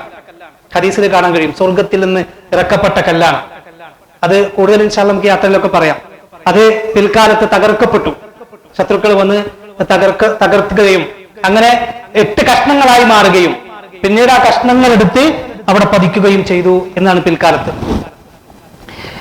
അവിടെ മുത്താൻ പറ്റുമെങ്കിൽ മുത്താം, ഇതിനിടയിലൊക്കെ പോയി മുത്താൻ പറ്റുമെങ്കിൽ പോയി മുത്തിക്കോട്ടോ കേട്ടോ കേട്ടാ. ഒരു കാരണവശാലും നമ്മൾ എന്ത് ചെയ്യരുത്? ജീവൻ അപകടത്തിൽപ്പെടുത്തിയ ഒരു കാര്യങ്ങളും ചെയ്യണ്ട. നമ്മളെ സംബന്ധിച്ചിടത്തോളം ഇത്തരത്തിലുള്ള ആളുകൾക്കിടയിലൊക്കെ പോയി കഴിഞ്ഞാൽ നല്ല ആരോഗ്യമുള്ള മനുഷ്യന്മാരൊക്കെ വന്നു കഴിഞ്ഞാൽ അവിടെ തട്ടട്ടി എന്താവും? നമ്മളെവിടേക്ക് എത്തും. അവിടെ ആവേശമല്ല നമുക്ക് വേണ്ടത്, അവിടെ നമ്മൾ കാര്യം. എന്നാലോ മുത്താൻ കഴിയുമെങ്കിൽ എന്ത് ചെയ്യണം? മുത്തന്നെ വേണം. നമ്മൾ സാധാരണ പറയാറുണ്ട്, ഒരു സുന്നത്ത്, അള്ളാഹുവിന് വേണ്ടിയുള്ള കുറേ കർമ്മങ്ങളുണ്ട്, സുന്നത്തുകളുണ്ട്. പക്ഷേ ആകാശത്തിന് കീഴെ ഭൂമിയിൽ ഒരു മനുഷ്യന് ഒരു സമയത്ത് മാത്രം, അല്ലെങ്കിൽ ഒരു സമയത്ത് ഒരു മനുഷ്യന് മാത്രം നിർവഹിക്കാൻ കഴിയുന്ന സുന്നത്ത് അതേതാ? ഹജറുൽ അസ്വദ് മുത്തല്. വേറെ ഏത് സുന്നത്ത് എടുത്ത് വയ്ക്കോ, വേറെ ഏത് കർമ്മം എടുത്ത് വയ്ക്കോ, ആ സമയത്തൊക്കെ എന്തുണ്ടാകും? വേറെ ആരെങ്കിലും ഒക്കെ ചെയ്യണ്ടോ? പക്ഷെ ഹജറുൽ അസ്വദ് മുത്തുമ്പോഴോ ലോകത്ത് അയാൾ മാത്രമേ ആ സുന്നത്ത് എടുക്കണുള്ളൂ. ജസ്റ്റ് പറയുന്നുള്ള ആവേശം കൂട്ടാൻ പറഞ്ഞല്ല. പക്ഷെ എന്താണ്? സാഹചര്യം പോലെ മിക്കവാറും സാഹചര്യം കിട്ടൂല. ഞാൻ ഇവിടെ നിന്ന് നെഗറ്റീവ് ഉണ്ടാക്കാൻ വേണ്ടി പറഞ്ഞല്ല. ഉംറക്കിടയിൽ എന്തായാലും നിങ്ങൾ എന്ത് ചെയ്യരുത്? അതിനുവേണ്ടി മെനക്കെടരുത്. കാരണം ഒന്നിച്ചാണ് നമ്മൾ ഉംറക്ക് പോവാം. അപ്പോ സ്വാഭാവികമായിട്ട് അതിൻ്റെ ഉള്ളിലേക്ക് നിങ്ങൾ, പ്രത്യേകിച്ച് ഫാമിലിയുള്ള ആളുകളൊക്കെ ശ്രദ്ധിക്കാം, അതിൻ്റെ ഉള്ളിലേക്ക് പോയി കഴിഞ്ഞാൽ ആണുങ്ങളും പെണ്ണുങ്ങളും ഒക്കെ ഒരുമിച്ചായിരിക്കും. അപ്പോ പെട്ടെന്നെങ്ങാനും കൈവിട്ട് അങ്ങോട്ടും ഇങ്ങോട്ടും പോയാൽ പിന്നെ അതിനേക്കാളും വലിയ പ്രയാസത്തിലായി മാറും. അതുകൊണ്ട് ഉംറക്കിടയിൽ ഒരാളും എന്ത് ചെയ്യരുത്? അതിനുവേണ്ടി മെനക്കെടരുത് എന്ന് പറയാണ്. ഞാൻ നിങ്ങളോട് നെഗറ്റീവായിട്ടോ അല്ലെങ്കിൽ ആ ഒരു സുന്നത്തിനെ എടുക്കേണ്ട എന്ന അർത്ഥത്തിലല്ല, അതിന്റെ അപകടം ഉള്ളത് കൊണ്ട് പറഞ്ഞതാണ്. രണ്ടാമത്തെ കാര്യങ്ങൾ ചോദിക്കും, അപ്പൊ പിന്നെ എപ്പോ ഒന്ന് മുത്താൻ പറ്റുമെന്നാണ്. പിന്നെ അങ്ങോട്ട് കയറ്റൂല. പണ്ടൊക്കെ കയറി പോവായിരുന്നു. ഇപ്പോ ഉംറക്കുള്ളവരെ മാത്രം എന്ത് ചെയ്യുള്ളൂ? മത്താഫിലേക്ക് ഇറക്കി വിടുള്ളൂ. വേറെ ആരെയും ഉള്ളിലേക്ക് കയറ്റൂല. അപ്പൊ നിങ്ങൾക്ക് തോന്നും, അന്നാ ഇഹ്റാമിന്റെ ഡ്രസ്സ് ധരിച്ചു പോയിക്കൂടെ തോന്നും അല്ലെ? രണ്ട് അപകടമാണ്. പെണ്ണുങ്ങളെ സംബന്ധിച്ചിടത്തോളം അവർക്ക് ഇഹ്റാമിന്റെ ഡ്രസ്സ് അറിയാത്തത് കൊണ്ട് തന്നെ വേണമെങ്കിൽ കയറി പോകാം. പക്ഷെ ഒരു അപകടം അവിടെ ഉണ്ട്. എന്താണ്? ഒന്ന്, നമ്മൾ ചതിക്കാൻ. അവിടുത്തെ നിയമം എന്തിനാണ് അങ്ങനത്തെ ഒരു നിർദ്ദേശം വെച്ചത്? നമ്മളോട് ദേഷ്യം ഉണ്ടായിട്ടാ? അല്ല, അവിടെ കൺട്രോൾ ചെയ്യാൻ വേണ്ടിയിട്ടാണ് അല്ലെ? അപ്പോ അവർ ആ നിയമം മുന്നോട്ട് വെക്കുമ്പോൾ ആ നിയമത്തെ പാലിക്കലാണ് നമ്മൾ ചെയ്യേണ്ടത്. അതിനപ്പുറത്തേക്ക് അവരെ പറ്റിച്ച് നമ്മൾ പോയിട്ട് തൊട്ടാൽ അതിന് പ്രത്യേകിച്ച് കാര്യമൊന്നുമില്ല. രണ്ടാമത്തെ കാര്യം, ഇഹ്റാമിൽ ഒരാൾ മരണപ്പെട്ടാൽ അയാൾ എന്ത് ചെയ്യില്ല? മുഖം മറക്കൂല, കഫൻ ചെയ്യൂല. മനസ്സിലായോ? മുഖം മറക്കൂല. അപ്പൊ നമ്മള് ഇഹ്റാമിലായിരിക്കുമ്പോൾ ഈ ഡ്രസ്സൊക്കെ ഇട്ട ഒരാള് ഇഹ്റാമിലാവാതെ അത് മുത്താൻ വേണ്ടി പോയത് അതിന്റെ അകത്തേക്ക് അവിടെ വെച്ച് മരിച്ചു തീരിക്കാം. എങ്ങനെ മറുമാടാ അല്ലെ? അപ്പൊ അതുകൊണ്ട് അത് അപകടമാണ്. ഉംറക്കിടയിൽ, തവാഫിനിടയിൽ മാത്രം പറ്റുമെങ്കിൽ തൊടാ. പക്ഷെ ഈ യാത്രയിൽ എന്തായാലും അതിന് സാധിക്കും. അങ്ങനത്തെ ഒരു പ്രതീക്ഷ നമുക്ക് പ്രാർത്ഥിക്കുന്നിട്ട് എല്ലാവരും പ്രാർത്ഥിക്കും. ഞാൻ ഇപ്പൊ ഇന്നലെ ക്ലാസ്സിൽ ഒരാളുടെ അനുഭവം പറഞ്ഞു. അദ്ദേഹത്തിന്റെ യാത്രയിൽ അയാൾ ആത്മാർത്ഥമായിട്ടൊന്ന് പ്രാർത്ഥിച്ചു എന്നാണ്. പോണേലും ദിവസങ്ങൾക്ക് മുമ്പേ പ്രവർത്തനം, എനിക്ക് ഇത് മുത്താൻ അവസരം തരണേ, അവസരം തരണേ, ഇങ്ങനെ പ്രാർത്ഥിച്ചു. അങ്ങനെ അദ്ദേഹം പറയാണ്, യാത്രക്കിടയിൽ ഒരു വക്കത്ത് വന്നു നിസ്കാരത്തിന്റെ. ആ വക്കത്ത് വന്ന സമയത്ത് ഞാൻ അതിന്റെ ഫ്രണ്ടിലേക്ക് എത്തി. ഏറ്റവും ഫ്രണ്ടിൽ എങ്ങനെയോ ഞാൻ എത്തിപ്പെട്ട് അവിടെ ഇങ്ങനെ ഇരിക്കാണ്. ഞാൻ ഇങ്ങനെ അത് നിൽക്കുന്ന നോക്കാണ്. അപ്പൊ ഒരു പോലീസുകാരൻ എന്നെ വിളിച്ചു, മുത്തനൊന്ന് ചോദിച്ചു, എന്നെ വിളിച്ചു. ഞാനും ഇങ്ങനെ ശരിക്ക് ഇവിടെ തിക്കും തിരക്കോട്ടിട്ടുള്ള ആർക്കും മുത്താൻ പറ്റൂല. പക്ഷെ അദ്ദേഹത്തെ മാത്രം വിളിച്ചിട്ട് എന്ത് ചെയ്തു? ആൾക്ക് മുത്താൻ പറ്റിയെന്നാണ്. ഇത് മനസ്സിന്റെ എത്രത്തോളം ആഗ്രഹം അനുസരിച്ചായിരിക്കാം. അപ്പൊ ഏതായിരുന്നാലും നന്നായിട്ട് പ്രാർത്ഥിക്കാം. പിന്നെ നമ്മൾക്ക് മുത്താൻ ഇഷ്ടമല്ലാഞ്ഞിട്ടല്ലോ, കഴിയാഞ്ഞിട്ടല്ലേ. അപ്പൊ അതിന്റെ പ്രതിഫലം അല്ലാഹു നമുക്ക് നൽകും. ഈ പറഞ്ഞ ആളുകളുടെ ഇടയിലൊക്കെ പോയി കഴിഞ്ഞാല് നമുക്ക് ജീവൻ പോലും ചിലപ്പോൾ എന്ത് ചെയ്യില്ല, തിരിച്ചു കിട്ടിക്കൊള്ളുന്നില്ല. കഅബയുടെ മുമ്പിലുള്ള ആ കഅബയുടെ ഒരു വാതിലുണ്ട്. അതിനെ പറയുന്ന പേരാണ് മുൽത്തസിം എന്ന് പറയും. സഹാബത്ത് അതിലേക്ക് നെഞ്ചുകൾ ഇങ്ങനെ ചേർത്ത് വെച്ച് പ്രാർത്ഥിച്ചു. അപ്പോ നബി തടഞ്ഞില്ല എന്നാണ്. അപ്പൊ അതൊരു ഉത്തരം കിട്ടാനുള്ള ഒരു മാർഗമായി പറയുന്നു. പക്ഷെ ഇതുപോലെ ഒന്നും കയറി പോയിട്ട് അവിടെ പോയിട്ട് എന്ത് ചെയ്യാൻ പറ്റൂല. കേട്ടോ, കഅബയെ ഒന്ന് പരിചയപ്പെട്ടു എന്നുള്ളൂ. തവാഫ് ആരംഭിക്കാൻ പോവാണ്. തവാഫ് നമ്മൾ സ്റ്റാർട്ട് ചെയ്യാൻ പോവാണ്. തവാഫ് സ്റ്റാർട്ട് ചെയ്യുന്ന സമയത്ത് ഇതുവരെ നമ്മൾ ഇങ്ങനെയല്ലേ? ഇനി നമ്മൾ ചെയ്യേണ്ടത്, പുരുഷന്മാര് വലത് ഷോൾഡർ ഒഴിവാക്കിയിട്ട് കണ്ടോ ഇങ്ങനെ ഡ്രസ് ഇടണം പുരുഷന്മാര്. സ്ത്രീകൾക്കൊരു മാറ്റമൊന്നുമില്ലേ? പുരുഷന്മാർക്ക് വലത് ഷോൾഡർ ഒഴിവാക്കി. ഇതെന്തിനാ മാറ്റണേ നോക്കെ ഇൻഷാ അല്ലാഹ് നമുക്ക് പിന്നീട് ക്ലാസ്സിൽ യാത്രയിൽ പറയാം കേട്ടോ. അതിന്റെ പിന്നിലൊക്കെ ഒരു ചരിത്രമുണ്ട്, മനോഹരമായ ഒരു ചരിത്രമൊക്കെ ഉണ്ട്. ഈ ഭാഗം നമുക്ക് ഒഴിവാക്കണം. ഇതാണ് ആദ്യം നമ്മൾ ചെയ്യേണ്ടത്. നമ്മൾ ഏത് ഭാഗത്തു നിന്ന് വന്നാലും നിൽക്കേണ്ടത് എവിടെയാണ്? ഇവിടെ നിന്നാണ് നമ്മൾ തവാഫ് സ്റ്റാർട്ട് ചെയ്യും. ഈ മൂലന്റെ പേരെന്താ? ഹജറുൽ അസ്വദ്. ഇവിടെയാണ് നേരത്തെ നമ്മൾ കണ്ട പോലീസുകാരനില്ലേ, ആ പോലീസുകാർ നിൽക്കുന്ന സ്ഥലം ഏതാണ്? കണ്ടില്ലേ? ആ പോലീസുകാരനെ കാണുമ്പോൾ തന്നെ ഏകദേശം നമുക്ക് മനസ്സിലാവും. ഇനി ആർക്കും അത് പെട്ടെന്ന് കണ്ടില്ലെങ്കിൽ അതിന് നേരെ ആ മൂലയിലായിട്ട് എന്തുണ്ടാകും? ഒരു പച്ച ലൈറ്റ് ഉണ്ടാകും. അത് നിങ്ങൾക്ക് മനസ്സിലാവും. ശരി, നമ്മള് പിന്നെ ഈ മൂലയിൽക്കാണ് വരാൻ നമ്മൾ ആദ്യം വരും. ഏത് ഭാഗത്ത് നിന്ന് ഇറങ്ങിയാലും ഇവിടേക്കാണ് വരേണ്ടത് കേട്ടോ. കാരണം പല ഭാഗങ്ങളിലും ഡോറുണ്ടാവും. അപ്പൊ സ്വാഭാവികമായിട്ടും പിന്നെ നമ്മളിപ്പോ ഇവിടെ നിന്നാണ് ഈ ഡോറിൽ കൂടാണ് കയറി വരുന്നതായിരിക്കാം. ഇതാണ് മത്താഫ്. നിങ്ങളെന്റെ ഒപ്പില്ലേ? ഉറക്കം വരുന്നുണ്ടോ? ഇല്ല. ഇതാണ് മത്താഫ്. നമ്മൾ കയറി വരുന്നത് അവിടെ നിന്നാണ്, ആ ഭാഗത്തു നിന്നാണ്. എവിടെ നിന്നാണ് നമ്മൾ സ്റ്റാർട്ട് ചെയ്യേണ്ടത്? ഇവിടെ നിന്നാണ്. അപ്പൊ നമ്മൾ എങ്ങനെ അങ്ങോട്ട് കയറി വരേണ്ടത്? സുഖമായിട്ട് ഇതിരെ അങ്ങോട്ട് കയറിപ്പോയിട്ട് ഇവിടെ നിന്ന് സ്റ്റാർട്ട് ചെയ്യാൻ പറ്റൂല. മനസ്സിലായോ? എങ്ങനെയാണോ കറങ്ങുന്നത്, ലക്ഷക്കണക്കിന് ആളുകൾ കറങ്ങുമ്പോ ഏത് ഭാഗത്തുനിന്ന് കയറിയാലും അതിനോടൊപ്പം നമ്മൾ ഇങ്ങനെ വന്ന്, ഇത് തവാഫായിട്ടില്ല കേട്ടോ, ഇവിടെ എത്താൻ വേണ്ടിയിട്ട് നമ്മൾ വന്ന് ഇവിടെ നിന്ന് സ്റ്റാർട്ട് ചെയ്യണം. മനസ്സിലായോ? അതല്ലാതെ ഒരു കാരണവശാലും അതിന്റെ ഇടയിലേക്ക് എന്ത് ചെയ്യാൻ പാടില്ല, നമ്മള് വരാൻ പാടില്ല. അത് അപകടം ഉണ്ടാക്കും. കാരണം എല്ലാവരും ഒരു സൂചൂത്താൻ പോലും ഗ്യാപ്പില്ലാതെ ഒരുമിച്ച് ഇങ്ങനെ ലക്ഷക്കണക്കിന് ആളുകൾ പോകുമ്പോ ഒരാൾ ഇങ്ങോട്ട് കയറി വന്ന എന്തായിരിക്കും അവസ്ഥ? അതുകൊണ്ട് എവിടെ നിന്നാണ് നമ്മൾ കയറിയാലും ആ തവാഫിലെ ആളുകൾ ഇങ്ങനെ ചുറ്റുന്നതോടൊപ്പം തന്നെ നമ്മൾ കയറുകയും അങ്ങനെ വന്ന് ഇവിടെ എത്തുമ്പോ കണ്ടോ, ഈ ഹജറുൽ അസ്വദിന്റെ അവിടെ എത്തുമ്പോ നമ്മൾ എന്ത് ചെയ്യണം? അതിന് നേരെ ഒന്ന് ഇങ്ങനെ ഉയർത്തി കാണിക്കണം. എന്താണ്? ബിസ്മില്ലാ അല്ലാഹു അക്ബർ. കണ്ടോ? ബിസ്മില്ലാ അല്ലാഹു അക്ബർ. അതെ, അവിടെ ഒരാള് ഉയർത്തി കാണിക്കുന്നുണ്ടോ? അതേപോലെ ഈ ഹജറുൽ അസ്വദിന്റെ നേരെ എത്തുമ്പോ ബിസ്മില്ലാ അല്ലാഹു അക്ബർ എന്ന് പറഞ്ഞ് നമ്മൾ എന്ത് ചെയ്യുന്നു? തവാഫ് സ്റ്റാർട്ട് ചെയ്യുന്നു. തവാഫ് ഇങ്ങനെ സ്റ്റാർട്ട് ചെയ്യുമ്പോ പ്രത്യേകിച്ച് പ്രാർത്ഥനകൾ, ദുആകളൊന്നുമില്ല. എന്ന് പറഞ്ഞാൽ തവാഫിന് വേണ്ടിയുള്ള പ്രാർത്ഥനകളില്ല. എന്നാൽ നമ്മൾ എന്തിനാ പോണത്? പ്രാർത്ഥിക്കാൻ അല്ലെ? ഏറ്റവും കൂടുതൽ ഉത്തരം കിട്ടുന്ന സ്ഥലമാണ് ഏത്? ഈ മത്താഫ് എന്ന് പറഞ്ഞാൽ നന്നായിട്ട് പ്രാർത്ഥിക്കണം. എന്തു പ്രാർത്ഥിക്കാം, നമുക്ക് ആവശ്യമുള്ള ദുനിയാവും പരലോകമൊക്കെ ചോദിക്കാം. പക്ഷെ പ്രാർത്ഥനയ്ക്ക് ഒരു മര്യാദ ഉണ്ട്. പ്രാർത്ഥന ആരംഭിക്കേണ്ടത് അൽഹംദുലില്ലാഹ് അസ്സലാത്തു വസ്സലാമു അലാ റസൂലില്ലാഹ് അല്ലാഹുമ്മ സ്വല്ലി അലാ മുഹമ്മദിൻ വഅലാ ആലി മുഹമ്മദി എന്ന സ്വലാത്തോടു കൂടിയായിരിക്കണം. ഹംദു സ്വലാത്തോടു കൂടിയായിരിക്കണം. അതൊരു മര്യാദയാണ് ഏത് സമയത്തും. ഇപ്പൊ നിസ്കാര ശേഷവും പ്രാർത്ഥിക്കുമ്പോൾ നമ്മൾ അങ്ങനെ പ്രാർത്ഥിക്കലാണ് നല്ലത്. ഇനി അതല്ലാത്ത സമയത്ത് പ്രാർത്ഥിക്കുമ്പോഴും ഈ പ്രാർത്ഥനയുടെ മര്യാദയോടുകൂടി പ്രാർത്ഥിക്കലാണ് നല്ലത്. ശരി, ബിസ്മില്ലാ അല്ലാഹു അക്ബർ. ഇവിടെ നമ്മൾ പ്രാർത്ഥിച്ച് ഖുർആൻ ഓതി ദിക്റുകൾ ചൊല്ലി സ്വലാത്തുകൾ ചൊല്ലി നമ്മൾ ഇങ്ങനെ പോകാണ്. ഇങ്ങനെ പോയി നമ്മൾ എന്ത് ചെയ്യും? കണ്ടോ, ഈ നാലാമത്തെ മൂല 1, 2, 3, 4 ഈ നാലാമത്തെ മൂലയുടെ പേരാണ് റുക്നുൽ യമാനി. മനസ്സിലായോ? ഇവിടം മുതൽ ഇവിടം വരെ എന്ത് ചെയ്യണം?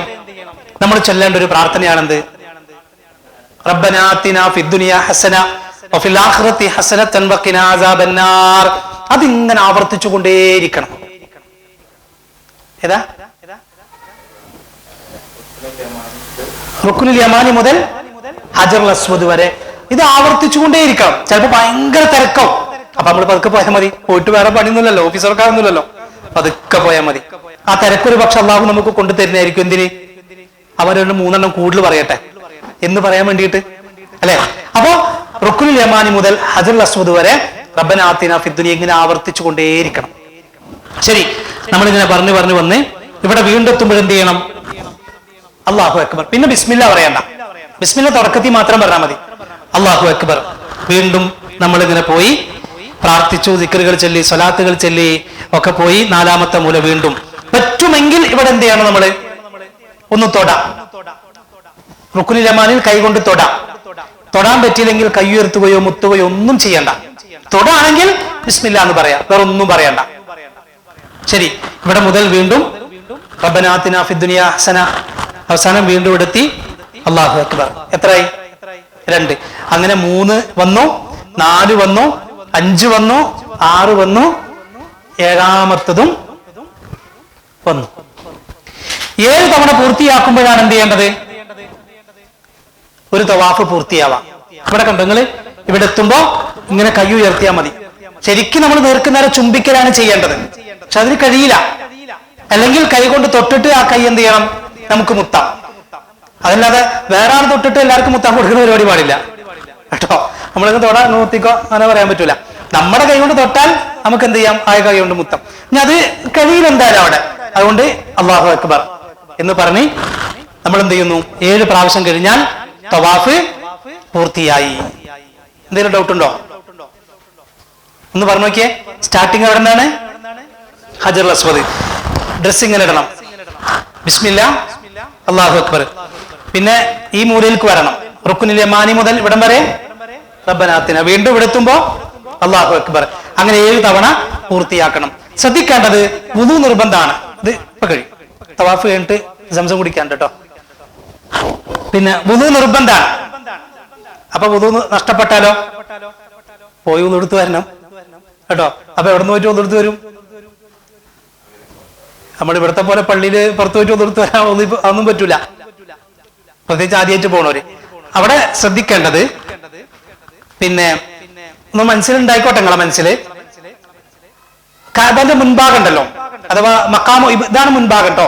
മഖാമു ഇബ്രാഹിമിന്റെ ഈ ഭാഗത്തേക്ക് സഅയ് എന്ന് പറഞ്ഞൊരു സ്ഥലം ഉണ്ട്, അവിടെ ബോർഡ് ഉണ്ടാവും. അതിന്റെ ബാക്കിൽ ഇപ്പോ വുളു ചെയ്യാനുള്ള ചെറിയൊരു സൗകര്യം ഉണ്ട്. അപ്പൊ അവിടെ പോയിട്ട് വുളു ചെയ്ത് വേഗം വരാം. ഇനി അത് കണ്ടില്ല എന്ന് വിചാരിക്കാം, പെട്ടെന്ന് കാണല്ലോ, ഉൾഭാഗത്തേക്ക് ഇങ്ങനെ പോകണം. പെട്ടെന്ന് കണ്ടില്ലെങ്കിൽ അവിടെ സംസം ഉണ്ടാകും. ആ സംസമിൽ നിന്ന് കുറച്ചെടുത്തിട്ട് എന്ത് ചെയ്യാം, ഒരു മിനി വുളു എന്ന് പറഞ്ഞാൽ എല്ലാം ഓരോ പ്രാവശ്യം ജസ്റ്റ് എടുത്തിട്ട് കൈ തുടക്കാം, കഴുകാൻ നിൽക്കണ്ട, കൈ തുടച്ചിട്ട് ആ വുളു പുതുക്കിയിട്ട് തിരിച്ചു വരാം കേട്ടോ. അപ്പൊ വുളു നിർബന്ധമാണ്. മാത്രമല്ല 3 പ്രാവശ്യം കഴിഞ്ഞ് 4ാമത്തെ സ്റ്റാർട്ട് ചെയ്ത് ഇവിടെ എത്തിയപ്പോഴാണ് വുളു മുറിഞ്ഞു നിൽക്കുക. നമ്മൾ എന്ത് ചെയ്യും? തിരിച്ചാരും ഇങ്ങോട്ട് പോകരുത്, ഇതിൽ തന്നെ പോകണം. ഒരു കാരണവശാലും ബാക്കിലേക്ക് പോകരുത്. ഇതിൽ കൂടെ വന്നിട്ട് തന്നെ അങ്ങോട്ട് പോയിട്ട് എന്ത് ചെയ്യണം, വുളു എടുത്ത് തിരിച്ചു വന്ന് ഇവിടെ നിന്ന് എന്ത് ചെയ്യണം, 4 സ്റ്റാർട്ട് ചെയ്യണം. ക്ലിയർ അല്ലേ? എന്തോ ഡൗട്ടുള്ളത് പോലെ ആർക്ക് ഇല്ലല്ലോ? ശരി. തവാഫിനിടയിൽ പ്രത്യേകിച്ച് ദുആകളൊന്നുമില്ല. ചില പുസ്തകങ്ങൾ കാണാം 1ാമത്തെ തവാഫിലെ ദുആ, 2ാമത്തെ തവാഫിലെ ദുആ, അങ്ങനെ പ്രത്യേകിച്ച് ദുആകളൊന്നുമില്ല. പുരുഷന്മാർ ആദ്യം 3 തവണ വേഗതയിൽ നടക്കുക, അത് നടക്കൂല. എണ്ണത്തിൽ സംശയം വന്നാൽ ചുരുങ്ങിയതെടുത്ത് ബാക്കി പൂർത്തിയാക്കാം എന്ന് പറഞ്ഞാൽ, പിന്നെ നമ്മളിങ്ങനെ ഇങ്ങനെ കറങ്ങി വരുമ്പോ 5 കഴിഞ്ഞു, പക്ഷെ ഡൗട്ട് 5ആണോ 4ആണോ അല്ലേ? അപ്പൊ ഏതെടുക്കണം? 4 എടുത്തിട്ട് ബാക്കി പൂർത്തിയാക്കണം. വലിയ പ്രതിഫലമാണ് കാത്തിരിക്കുന്നത് എന്ന് കൂടെ മനസ്സിലാക്കണം. തവാഫിൽ ശ്രദ്ധിക്കേണ്ടത് ഈ പറഞ്ഞ കാര്യം, പുരുഷന്മാർ ചുമലിലെ വസ്ത്രം വലത് ചുമൽ വെളിവാക്കി ഇടത് ചുമലിലേക്ക് ഇടണം. ബിസ്മില്ലാ എന്ന് പറഞ്ഞുകൊണ്ട് ഹജറുൽ അസ്വദ് ചുംബിക്കണം, അല്ലെങ്കിൽ ഉയർത്തി കാണിക്കുക അഭിവാദ്യം പോലെ. റുക്നുൽ യമാനി തൊടാൻ പറ്റിയെങ്കിൽ തൊടുക, തൊടാൻ പറ്റിയില്ലെങ്കിൽ മുത്തുകയോ കൈ ഉയർത്തുകയോ ചെയ്യേണ്ടതില്ല. റുക്നുൽ യമാനിയുടെയും ഹജറുൽ അസ്വദിന്റെയും ഇടയിൽ പ്രാർത്ഥിക്കേണ്ടത് ബനാത്തിന എന്നുള്ള ദുആ. ഹജറുൽ അസ്വദിന്റെ അവിടെ എത്തുമ്പോൾ അല്ലാഹു അക്ബർ എന്ന് പറഞ്ഞുകൊണ്ട് ചുംബിക്കുക, അല്ലെങ്കിൽ കൈ ഉയർത്തി കാണിക്കുക. 7 റൗണ്ട് പൂർത്തിയായാൽ തവാഫ് പൂർത്തിയായി. 7 പ്രാവശ്യം പൂർത്തിയായാൽ തവാഫ് പൂർത്തിയായി. പിന്നെ ചെയ്യേണ്ടത് എന്താണ്? നേരെ തവാഫ് പൂർത്തിയായി കഴിഞ്ഞാൽ ചെയ്യേണ്ടത് ഇങ്ങനെയാണ്. നമ്മളിപ്പോ 7ാമത്തെ റൗണ്ട് പൂർത്തിയാക്കുമല്ലോ. ഈ 7ാമത്തെ റൗണ്ട് പൂർത്തിയാക്കുമ്പോ കഴിയുന്നത്ര 6ാമത്തെ റൗണ്ട് കഴിയുമ്പോ തന്നെ വൈഡായി പോകണം എന്ന് പറഞ്ഞാൽ, 6ാമത്തെ പ്രാവശ്യം കഴിഞ്ഞാൽ അടുത്താണെങ്കിൽ കഴിയുന്നത്ര നമ്മളിങ്ങനെ കുറെ വൈഡായി പോയി ലാസ്റ്റിൽ കൂടെ വരണം, ഇതിലേ വരണം. എന്തിനാ അങ്ങനെ വരുന്നത്? പുറത്തിറങ്ങണം. ഇത് കഴിഞ്ഞാല് ആളുകൾ ഇങ്ങനെ ചുറ്റിപ്പിടിച്ച് ഇങ്ങനെ പോകുമ്പോ ഇവിടുന്ന് ഒരാൾ എങ്ങനെ പുറത്ത് ഇറങ്ങാൻ പറ്റൂല. അവിടെയാണ് അപകടങ്ങളൊക്കെ ഉണ്ടാവുക. അതില്ലാതിരിക്കാൻ ഏറ്റവും എളുപ്പമുള്ളൊരു മാർഗം എന്താണ്?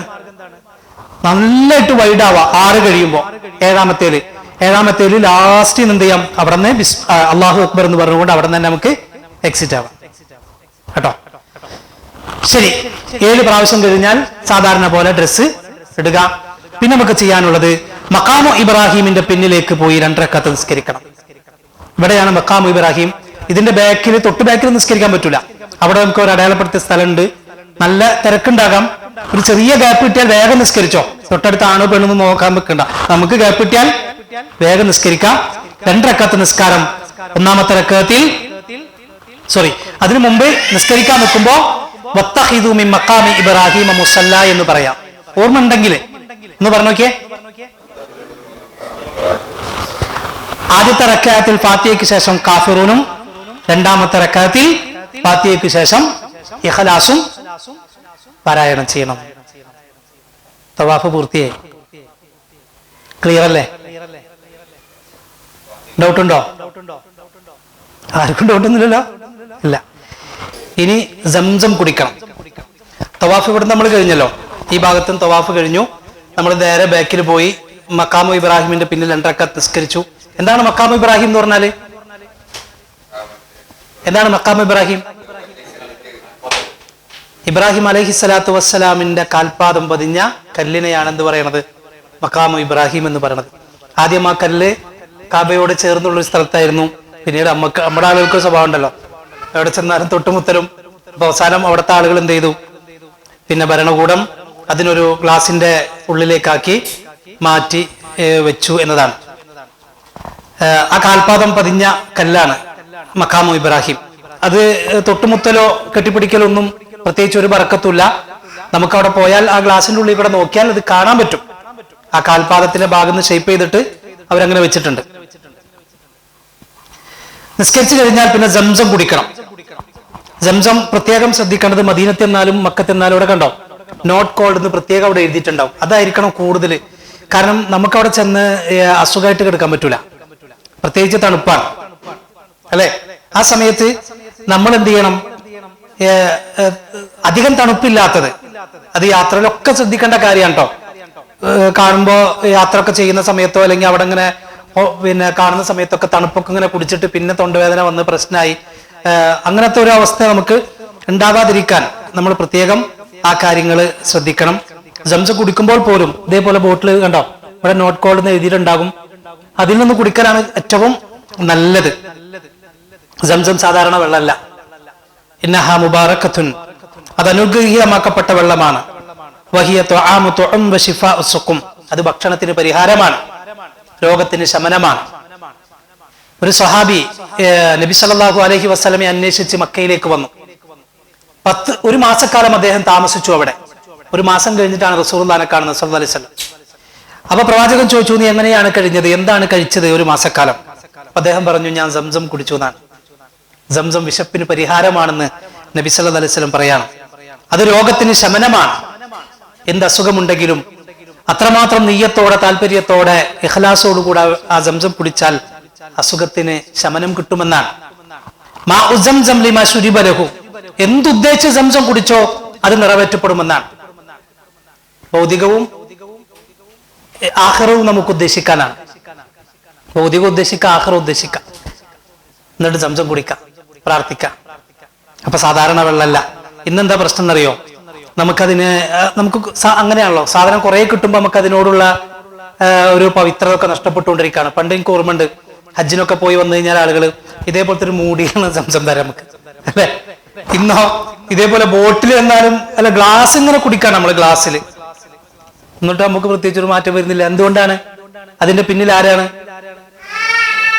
3 ആളുകളാണ്. ഇബ്രാഹിം നബി, ഹാജർ, ഇസ്മായിൽ. അവരുടെ തഖ്വയും ഈമാനും ഇഖ്ലാസും യഖീനും ഒക്കെയാണ് സംസമിന്റെ പിന്നിലുള്ളത്, അല്ലെ? ആ സഫാ മറുവക്കിടയിൽ ഓടുമ്പോ എങ്ങനെയാണ് സംസം വന്നത്? ആര് കാലിട്ടടിച്ച സ്ഥലത്താണ്? അതാരാ പറഞ്ഞ്? അല്ലെ? ഇസ്മായിൽ നബി കാലിട്ടടിച്ച സ്ഥലത്ത് നിന്ന് സംസം ഇങ്ങനെ വന്നു എന്ന് നമ്മൾ പണ്ട് നമ്മളെ ഏതോ ഉസ്താദ് പഠിപ്പിച്ചിട്ടുണ്ടാകും. ആ ഉസ്താദിനെ അതിൽ ഉസ്താദ് പഠിപ്പിച്ചിട്ടുണ്ടാകും. പക്ഷെ അതിനിങ്ങനെ പോയി പോയി പോയി പോയി അവിടെ നിന്ന് ആദ്യം കേട്ട കഥാപ്രസംഗത്തിൽ കേട്ടിട്ടുണ്ടാവും, അല്ലെ? ജിബ്രീൽ കാലിട്ടടിച്ച സ്ഥലത്ത് നിന്ന് വെള്ളം വന്നു എന്നുള്ളത് ആരോ കഥാപ്രസംഗത്തിന്റെ ഭംഗിക്ക് വേണ്ടി പറഞ്ഞാണ്, ഹദീസിലില്ല കേട്ടോ. ഹദീസിലുള്ളത് ഇസ്മായിൽ നബി കടന്നതിന്റെ തൊട്ടപ്പുറത്ത് ജിബ്രീൽ അലൈഹിസ്സലാത്തു വസ്സലാം കടന്നു വരികയും ജിബ്രീലിന്റെ കാലുകൊണ്ട് ചെറുതായിട്ട് കുഴിക്കുകയും അവിടെ നിന്നാണ് വെള്ളം പുറത്തേക്ക് വന്നത് എന്നുമുണ്ട്. ശരി, ഏതായിരുന്നാലും ഈ വെള്ളം നമ്മൾ കുടിക്കണം, സംസം കുടിക്കണം. അത് ബർക്കത്താക്കപ്പെട്ട വെള്ളമാണ്. ഇതെപ്പോഴാ കുടിക്കേണ്ടത്? തവാഫ് കഴിഞ്ഞിട്ട്. തവാഫ് കഴിഞ്ഞ് നിസ്കാരം കഴിഞ്ഞിട്ട്. ശരി, തവാഫ് കഴിഞ്ഞ് മഖാമു ഇബ്രാഹിമിന്റെ പിന്നിലെ നിസ്കാരം കഴിഞ്ഞിട്ട് സംസം കുടിക്കണം. ഏകദേശം നമ്മളിപ്പോ പറഞ്ഞല്ലോ, മഖാമു ഇബ്രാഹിം എവിടെയാണ്? ഇത് കഅബയാണെങ്കിൽ മുന്നിലാണ്. അവിടെ നിന്ന് തന്നെ നമ്മള് നിസ്കരിച്ചിട്ട് അതിലെ സഅയ് എന്ന് പറഞ്ഞൊരു ബോർഡ് ഉണ്ടാവും, കണ്ടോ? ഇതേപോലെ സഅയ് എന്ന് പറഞ്ഞിട്ട് സഅയ് എന്നുള്ള സ്ഥലത്തേക്ക് പോകാനുള്ള സ്ഥലം, വഴി എന്നുള്ള അർത്ഥത്തിൽ ഇതേപോലെ ബോർഡ് ഉണ്ടാകും. അതിനുള്ളിൽ ഇവിടെ നമ്മൾ എന്ത് ചെയ്യുന്നു? മുന്നിലേക്ക് പോകുന്നു. എന്താണ് സഅയ് എന്ന് പറഞ്ഞാല്? സഫാ മറുവക്കിടയിൽ 7 തവണ കയറുകയും മറുവയിൽ 7 തവണ കയറുകയും അതിനിടയിൽ നടക്കുന്നു ചെയ്യുന്നതിനാണ് എന്ത് പറയണത്?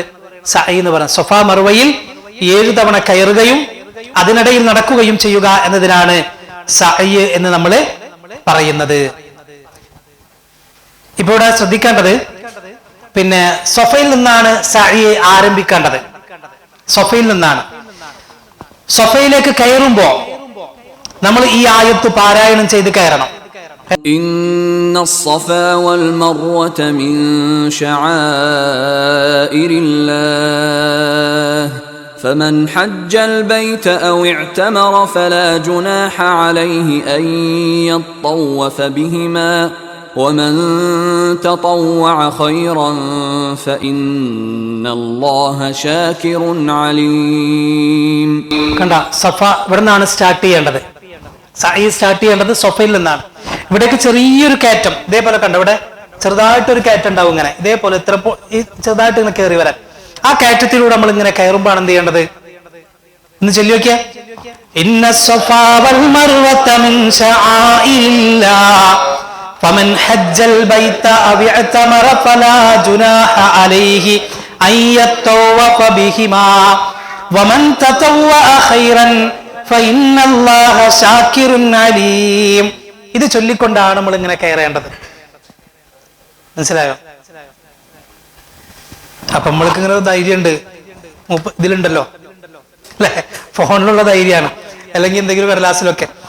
അതൊക്കെ നമ്മൾ മാറ്റി വെക്കണം, ബൈഹാട്ടാക്കണം കേട്ടോ. എന്തിനാണ് പറയുന്നത് വെച്ചാലേ, നമ്മളിപ്പോ ഇങ്ങനെ ഇപ്പൊ നമുക്കറിയാലോ, ഇപ്പൊ തഹജ്ജുദൊക്കെ നിസ്കരിക്കുമ്പോ നമുക്ക് അനുവദനീയാണ് എന്തിൽ നോക്കി ഓതല്? ഖുർആൻ നോക്കി ഓതല് അനുവദനീയാണ്. പക്ഷെ നിങ്ങൾ ആലോചിച്ച് നോക്കിയാ, നമ്മൾ ഖുർആൻ മാറ്റി വെച്ച് നമുക്ക് കിട്ടുന്ന സൂറത്ത് ബൈഹാട്ട് ഓതുമ്പോഴാണോ ഇതിങ്ങനെ വെച്ച് ഓതുമ്പോഴാണോ നമുക്ക് കൂടുതൽ ഇഖ്ലാസ് കിട്ടാറ്? ബൈഹാട്ട് ഓതുമ്പല്ലേ? നിങ്ങൾ തീരുമാനിച്ചോ ഇനി എന്ത് വേണമെന്നുള്ളത്. ഇനി ഒരാള് മൊബൈൽ നോക്കി പറഞ്ഞുകൊണ്ട് തെറ്റുന്നില്ല, കഴിയുന്നത്ര എന്ത് ചെയ്യണം? ഇത് ബൈഹാട്ടാക്കി തന്നെ നമ്മള് ഇത് പാരായണം ചെയ്ത് ഇത് കയറുമ്പാണ് ചെല്ലേണ്ടത് കേട്ടോ. നമ്മളിങ്ങനെ ആ സൊഫയിലേക്ക് ഇങ്ങനെ കയറുമ്പോൾ ഇത് ചൊല്ലണം.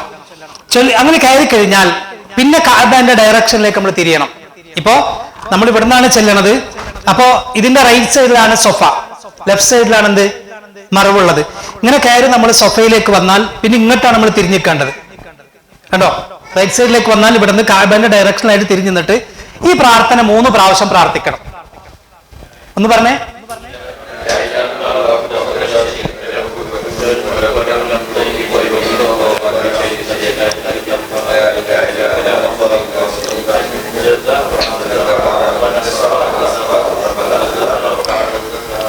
ഇത് ഇത്രയും കാണുമ്പോൾ നിങ്ങൾ പേടിക്കണ്ട. ഇതൊക്കെ ഇവിടം വരെയും നമുക്ക് ബൈഹാട്ടാണ്. ഇവിടെ വരെ അൻജസ വഅദ വനസറ അബ്ദ വഹസമൽ അഹ്സാബ വഹദ, ബാക്കിയൊക്കെ നമുക്ക് ബൈഹാട്ടാണ്. ലാ ഇലാഹ ഇല്ലല്ലാഹു വഹ്ദഹു ലാ ശരീക ലഹു ലഹുൽ മുൽക്കു വലഹുൽ ഹംദു യുഹീ വയുമീത് വഹുവ അലാ കുല്ലി ഷൈഇൻ ഖദീർ. എല്ലാവർക്കും കിട്ടൂലേ? കിട്ടും. ലാ ഇലാഹ ഇല്ലല്ലാഹു വഹ്ദഹു ലാ ശരീക ലഹു, അവിടെ വരെ കിട്ടൂലേ? കിട്ടും. എന്ത് പഠിച്ചാൽ മതി? അൻജസ വഅദ വനസറ അബ്ദ വഹസമൽ അഹ്സാബ വഹദ. അൻജസ വഅദ വനസറ അബ്ദ വഹസമൽ അഹ്സാബ വഹദ. അൻജസ വഅദ, നീ വാഗ്ദത്തം നിറവേറ്റി. വനസറ അബ്ദ, അവൻ അവന്റെ അടിമയെ സഹായിച്ചു.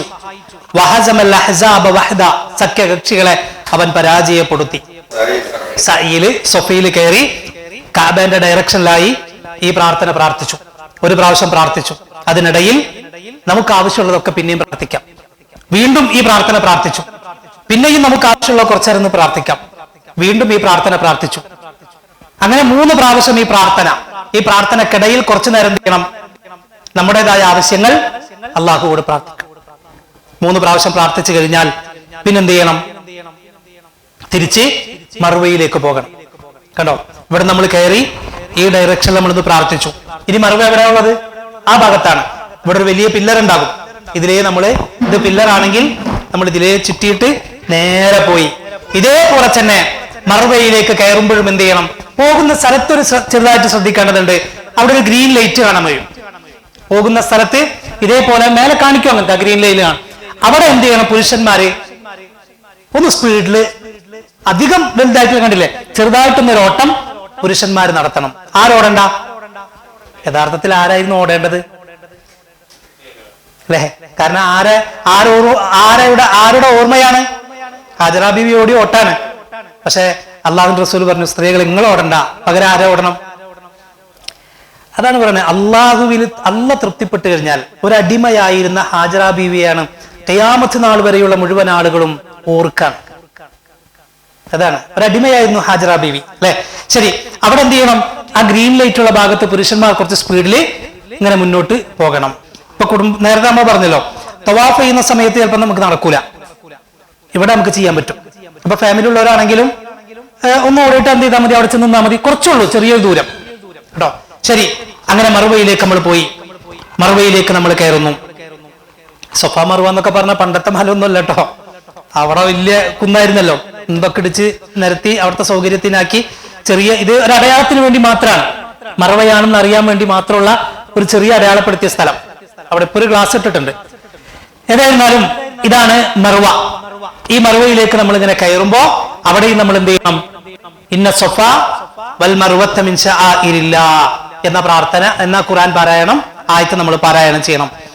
അവിടെ കയറുന്ന ശേഷം വീണ്ടും നമ്മൾ എവിടേക്ക് തിരിയണം? കഅബയുടെ ഡയറക്ഷനിൽ തിരിയണം. അപ്പൊ അവിടെ നിന്ന് എവിടേക്കാ തിരിയേണ്ടത്?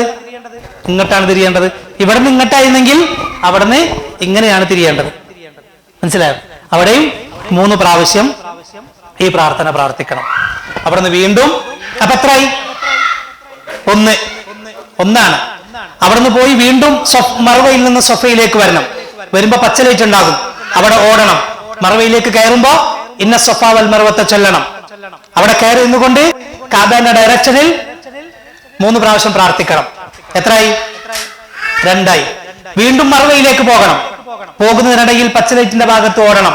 മറുവയിലേക്ക് കയറുമ്പോ ഇന്ന സൊഫ വൽ മറുവത്തെ ചൊല്ലണം. കഅബയുടെ ഡയറക്ഷനിൽ തിരിഞ്ഞ് 3 പ്രാവശ്യം പ്രാർത്ഥിക്കണം. അപ്പൊ എത്രയായി? എത്ര? 3. വീണ്ടും സൊഫയിലേക്ക് 4, വീണ്ടും മറുവയിലേക്ക് 5, വീണ്ടും സൊഫയിലേക്ക് 6, വീണ്ടും മറുവയിലേക്ക് 7 തവണ പൂർത്തിയാക്കിയാൽ അങ്ങനെ മറുവയിൽ അവസാനിപ്പിക്കണം സായ. ഏകദേശം 3.5 കിലോമീറ്ററിലേറെ ഉണ്ട് 7 പ്രാവശ്യം നടന്നു വരുമ്പോൾ. 600 മീറ്ററിൽ താഴുണ്ടെന്നാണ് ഒരു ഭാഗത്തേക്ക് മാത്രം. 3.5 കിലോമീറ്റർ, 4 കിലോമീറ്റർ താഴെ വരും ഒരു സായി നടത്തി വരുമ്പോൾ. ഏകദേശം പിന്നെ തവാഫും ഏകദേശം 4 കിലോമീറ്റർ ആണ് 7 പ്രാവശ്യം തവാഫ് ചെയ്ത് വരുമ്പോൾ. അത് മേലെ കൂടെ ആണെങ്കിൽ ഒരു പ്രാവശ്യം ചെയ്യുമ്പോൾ തന്നെ 1 കിലോമീറ്ററും 200 മീറ്റർ ഉണ്ട് കേട്ടോ. മേലെ കൂടെ ആണെങ്കിൽ, താഴെ കൂടെ ഏകദേശം ഒരു 4 കിലോമീറ്റർ ആണെന്ത് താഴെ കൂടെ തവാഫ് ചെയ്യുമ്പോൾ.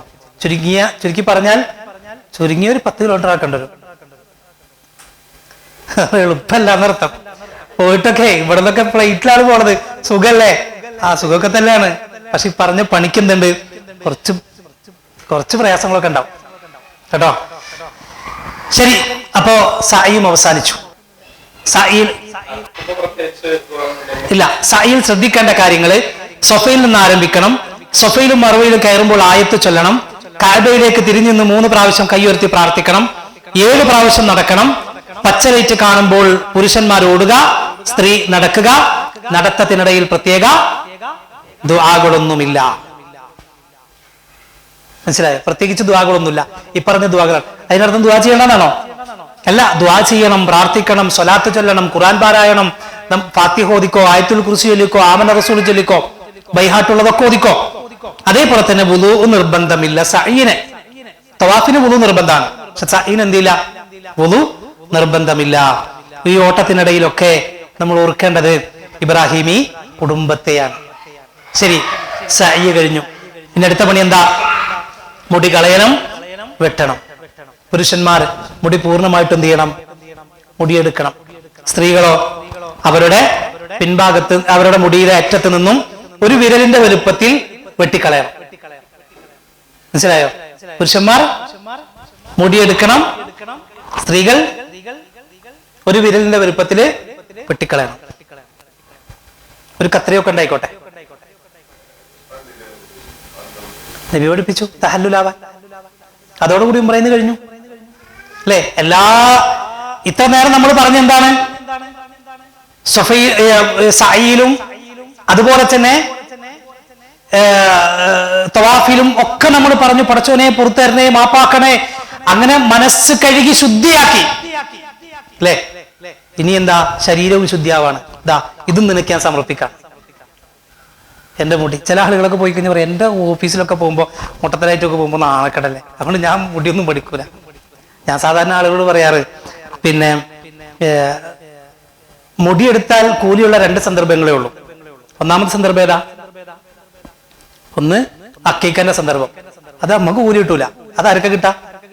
ഉമ്മാക്ക് പാപ്പാക്കാണ്. രണ്ടാമത്തെ കൂലി എപ്പോഴാ? ഉംറ ചെയ്യുമ്പോ. അത് നമുക്ക് കിട്ടും. ഇതല്ലാത്ത വേറെ സമയത്തൊന്നും കിട്ടൂല നമുക്ക്. മാത്രമല്ല അള്ളാഹുവിന്റെ റസൂൽ സല്ലല്ലാഹു അലൈഹി വസല്ലമ ഈ ഇതിനെ കുറിച്ച് ഇങ്ങനെ വിശദീകരിക്കുന്ന സമയത്ത് അവസാനം മുടിയെടുക്കുന്ന കാര്യം പറഞ്ഞപ്പോൾ നബി പറഞ്ഞു, റഹിമല്ലാഹുൽ മുഹല്ലിഖീൻ. അപ്പൊ സ്വഹാബത്തിനോട് മുടി വെട്ടണം എന്ന് പറഞ്ഞു. എന്നിട്ട് റസൂൽ പറഞ്ഞു, റഹിമല്ലാഹുൽ മുഹല്ലിഖീൻ, മുടി പൂർണ്ണമായും വടിക്കുന്നവർക്ക് അള്ളാഹുവിന്റെ കരുണയുണ്ടാവട്ടെ. നബി രണ്ടാമതും വീണ്ടും റഹിമല്ലാഹുൽ മുഹല്ലിഖീൻ. മൂന്നാമത് നബി എന്ത് പറഞ്ഞു? റഹിമല്ലാഹുൽ മുഹല്ലിഖീൻ, മുടി പൂർണ്ണമായും വടിക്കുന്നവർക്ക് അള്ളാഹുവിന്റെ റഹ്മത്തുണ്ടാവട്ടെ. വൽ മുഖസ്സിരീന യാ റസൂലല്ലാഹ്, വെട്ടുന്നവർക്കും പറ നബിയെ. അപ്പൊ നബി ശബ്ദം താഴ്ത്തിയിട്ട് പറഞ്ഞു, എന്നാ വൽ മുഖസ്സിരീൻ, വെട്ടുന്നവർക്കും എന്ന് പറഞ്ഞാണ്. അപ്പൊ നബി 3 പ്രാവശ്യം പ്രാർത്ഥിച്ച ആർക്ക് വേണ്ടിയിട്ടാണ്? മുടി പൂർണ്ണമായി എടുക്കുന്നത്. നിങ്ങൾ തീരുമാനിച്ച പോണവര് എടുക്കണോ, ആ കൂലി വേണോ, നമ്മളെ പൈസ, നമ്മളെ ആരോഗ്യം, നമ്മളെ സമയം അല്ലേ? നമ്മളിങ്ങനെ സായി ഇങ്ങനെ കഴിഞ്ഞ് മറവയിൽ അവസാനിക്കുമ്പോൾ അവിടെ കത്രയും പിടിച്ചിട്ടുണ്ടാവും കുറച്ച് ആൾക്കാര്. ദോറിയാൽ എന്ന് പറഞ്ഞിട്ട് അല്ലേ? അത് 1 റിയാൽ കൊടുത്തു കഴിഞ്ഞാൽ 2 റിയാൽ, ഇവിടുത്തെ റിയാലോ കേട്ടോ, അവിടുത്തെ റിയാല്. ഇഷിരിൻ എന്നൊക്കെ പറയും. ഇഷിരിൻ അവിടെയാണ്, അത് ബാർബർ ഷോപ്പില്. ഇത് ഈ മറവേന്റെ അവിടെ ഇങ്ങനെ ഒരു അറബി കുട്ടികൾ എന്ത് ചെയ്യുന്നുണ്ടാവും? ബംഗാളി കുട്ടികൾ, അറബി കുട്ടികൾ, ബംഗാളി ഉണ്ടാവില്ല, അറബി കുട്ടികൾ എന്തുണ്ടാവും? കത്രിയം വെച്ചിരിക്കും. എന്തിനാണെന്നറിയോ? ദോറിയാൽ. ഇവിടുന്ന് വെട്ടും, ഇവിടുന്ന് വെട്ടും, ഇവിടുന്ന് വെട്ടും, കഴിഞ്ഞ് ഇവിടുന്ന് വെട്ടി തരും, ഇവിടുന്ന് വെട്ടും, ഇവിടുന്ന് വെട്ടും. തഹല്ലുലായ മതിയല്ലോ ആ അർത്ഥത്തില്. ചില ആൾ എളുപ്പത്തിന് വേണ്ടി ചെയ്യാനാണ്. നമ്മൾ അങ്ങനല്ല. അവിടുന്ന് ഇറങ്ങി ഒന്നുകിൽ റൂമിൽ പോയിട്ടോ, ഇപ്പൊ ഫാമിലി ഒക്കെ ഉണ്ടെങ്കിൽ റൂമിൽ പോയിട്ട് തൊട്ടടുത്തോ, അല്ലെങ്കിൽ പോകുന്ന വഴിക്ക് പിന്നെ ബാർബർ ഷോപ്പ് ഉണ്ടാവും, അവിടെ കയറി മുടി പൂർണ്ണമായും എടുത്തിട്ട് നമുക്ക് പോകാം. സ്ത്രീകള് റൂമിൽ ചെന്നിട്ട് കത്രിക എടുക്കുമ്പോൾ ശ്രദ്ധിക്കണം, ഹാൻഡ് ബാഗിൽ ഇടരുത്, ഫ്ലൈറ്റിലാണ് പോണത്. ഹാൻഡ് ബാഗിൽ വെച്ചാൽ എടുക്കും, അതുകൊണ്ട് ലഗേജ് വെക്കണം. അപ്പോ അതെന്ത് ചെയ്യാം? റൂമിലെത്തിയിട്ട് ആ കൂടെയുള്ള ആളോട് പറഞ്ഞിട്ട് ഒരു വിരലിന്റെ വലുപ്പത്തിൽ വെച്ച് ഒന്ന് വെട്ട. അതോടുകൂടി എന്തായി? ഉംറ പൂർത്തിയായി, ഇഹ്റാമിൽ നിന്ന് തഹല്ലുലായി, ഉംറ കഴിഞ്ഞു. പറയുമ്പോ കുറെ ഉണ്ടായിരുന്നു അല്ലെ, ചെയ്യാൻ കുറച്ചേ ഉള്ളൂ. എന്താ? ഒന്ന് ഇഹ്റാമിൽ പ്രവേശിക്കാം. മനസ്സിലായത്? എന്തൊക്കെയാണ് ഇഹ്റാമിൽ പ്രവേശിക്കുമ്പോൾ ചെയ്യേണ്ടത്? കുളിക്കണം, വുളു എടുക്കണം, ഇഹ്റാമിന്റെ ഡ്രസ്സ് ധരിക്കണം, കുളിച്ചു കഴിഞ്ഞാൽ സുഗന്ധം പൂശണം, ഇഹ്റാമിന്റെ ഡ്രസ്സ് ധരിക്കണം, നിസ്കരിക്കണം, അല്ലാഹുമ്മ ലബ്ബൈക ഉംറത്തൻ, ഇഹ്റാമിൽ പ്രവേശിച്ചു. പിന്നെ നമ്മൾ കുറെ പറഞ്ഞ യാത്ര ഒക്കെയാണ്, അതൊന്നും തീപിടൂല, ഉംറയില്ല. നേരെ തവാഫിന്റെ അവിടെ വന്നു, ഹജറുൽ അസ്വദിന്റെ അവിടെ എത്തിയപ്പോ വലത് ഷോൾഡർ ഒഴിവാക്കി ബിസ്മില്ലാ അല്ലാഹു അക്ബർ എന്ന് സ്റ്റാർട്ട് ചെയ്തു. റുക്നുൽ യമാനി മുതൽ ഇവിടം വരെ റബ്ബനാ ആതിനാ ഫിദ് ദുനിയ ചൊല്ലി വീണ്ടും അവിടെ എത്തിയപ്പോൾ അല്ലാഹു അക്ബർ എന്ന് പറഞ്ഞു. 1 പൂർത്തിയായി. അങ്ങനെ 7 പൂർത്തിയാക്കി. അത് കഴിഞ്ഞാൽ മഖാം ഇബ്രാഹിമിന്റെ പിന്നിൽ നിസ്കാരം. അതിനു മുമ്പ് ഡ്രസ്സ് പഴയതുപോലെ ചെയ്ത് മഖാം ഇബ്രാഹിമിന്റെ പിന്നിൽ 2 റക്അത്ത് നിസ്കരിച്ചു. വത്തഖിദു മിൻ മഖാമി ഇബ്രാഹിമ മുസല്ല. ആദ്യത്തെ റക്അത്തിൽ കാഫിറൂൻ, രണ്ടാമത്തെ റക്അത്തിൽ ഇഖ്ലാസ്. അത് കഴിഞ്ഞാൽ സംസം കുടിക്കണം. സംസം കുടിക്കുമ്പോൾ പ്രാർത്ഥിക്കാം. അത് കഴിഞ്ഞാൽ സഈ നടത്തണം. എന്താ സഈ എന്ന് പറഞ്ഞാൽ? സൊഫാ മറവക്കടിൽ നടക്കണം. സൊഫയിൽ ആരംഭിച്ച് മറവയിൽ അവസാനിപ്പിക്കണം 7 തവണ അല്ലെ? കയറുമ്പോ ഇന്ന സൊഫ വൽ മർവത്ത എന്നുള്ള പ്രാർത്ഥന. കയറി നിന്ന് കഴിഞ്ഞാൽ കഅബയെ ഡയറക്ഷൻ ആക്കി 3 പ്രാവശ്യം ലാ ഇലാഹ ഇല്ലല്ലാ എന്നുള്ള പ്രാർത്ഥന. അത് കഴിഞ്ഞ് മുടിയെടുക്കാൻ എന്തുവാ? ഉംറ കഴിഞ്ഞു. ഇത്രയേ ഉള്ളൂ. അതിന് ഇത്രയേ നമ്മൾ വിശദീകരിച്ചത്. കുറച്ച് കാര്യങ്ങൾ ഇങ്ങനെ പറഞ്ഞെന്നുള്ളൂ. മനസ്സിലായിട്ടുണ്ടാവും എന്ന് വിചാരിക്കാം. എന്തെങ്കിലും ഡൗട്ട് ഉണ്ടെങ്കിൽ ചോദിക്കാം. ഇല്ലെങ്കിൽ ഇൻഷാ അല്ലാഹ് പിന്നെ എപ്പോഴെങ്കിലും ചിലപ്പോൾ ഇങ്ങനെ പോകുമ്പോഴേക്കും ഓർമ്മ വരാം, യാത്ര ഇങ്ങനെ ചെയ്യുമ്പോഴേ അത് അങ്ങനെ പറഞ്ഞപ്പെട്ടത് മനസ്സിലായില്ലല്ലോ, അങ്ങനെ ഉണ്ടെങ്കിൽ ഗ്രൂപ്പിലൂടെ ചോദിച്ചോ, അല്ലെങ്കിൽ ഗ്രൂപ്പിലൂടെ ചോദിച്ചാൽ മതി. അപ്പോൾ കുറച്ചുകൂടെ എന്ത് ചെയ്യും, മറ്റുള്ളവർക്കും ഡൗട്ട് ഉണ്ടെങ്കിൽ എന്ത് ചെയ്യും, അവർക്കും ചോദിക്കാൻ തോന്നിക്കോളും. അല്ലെങ്കിൽ ആ ഡൗട്ട് മറ്റുള്ളവരുടെ കൂടെ മാറാൻ അത് കാരണമാവും.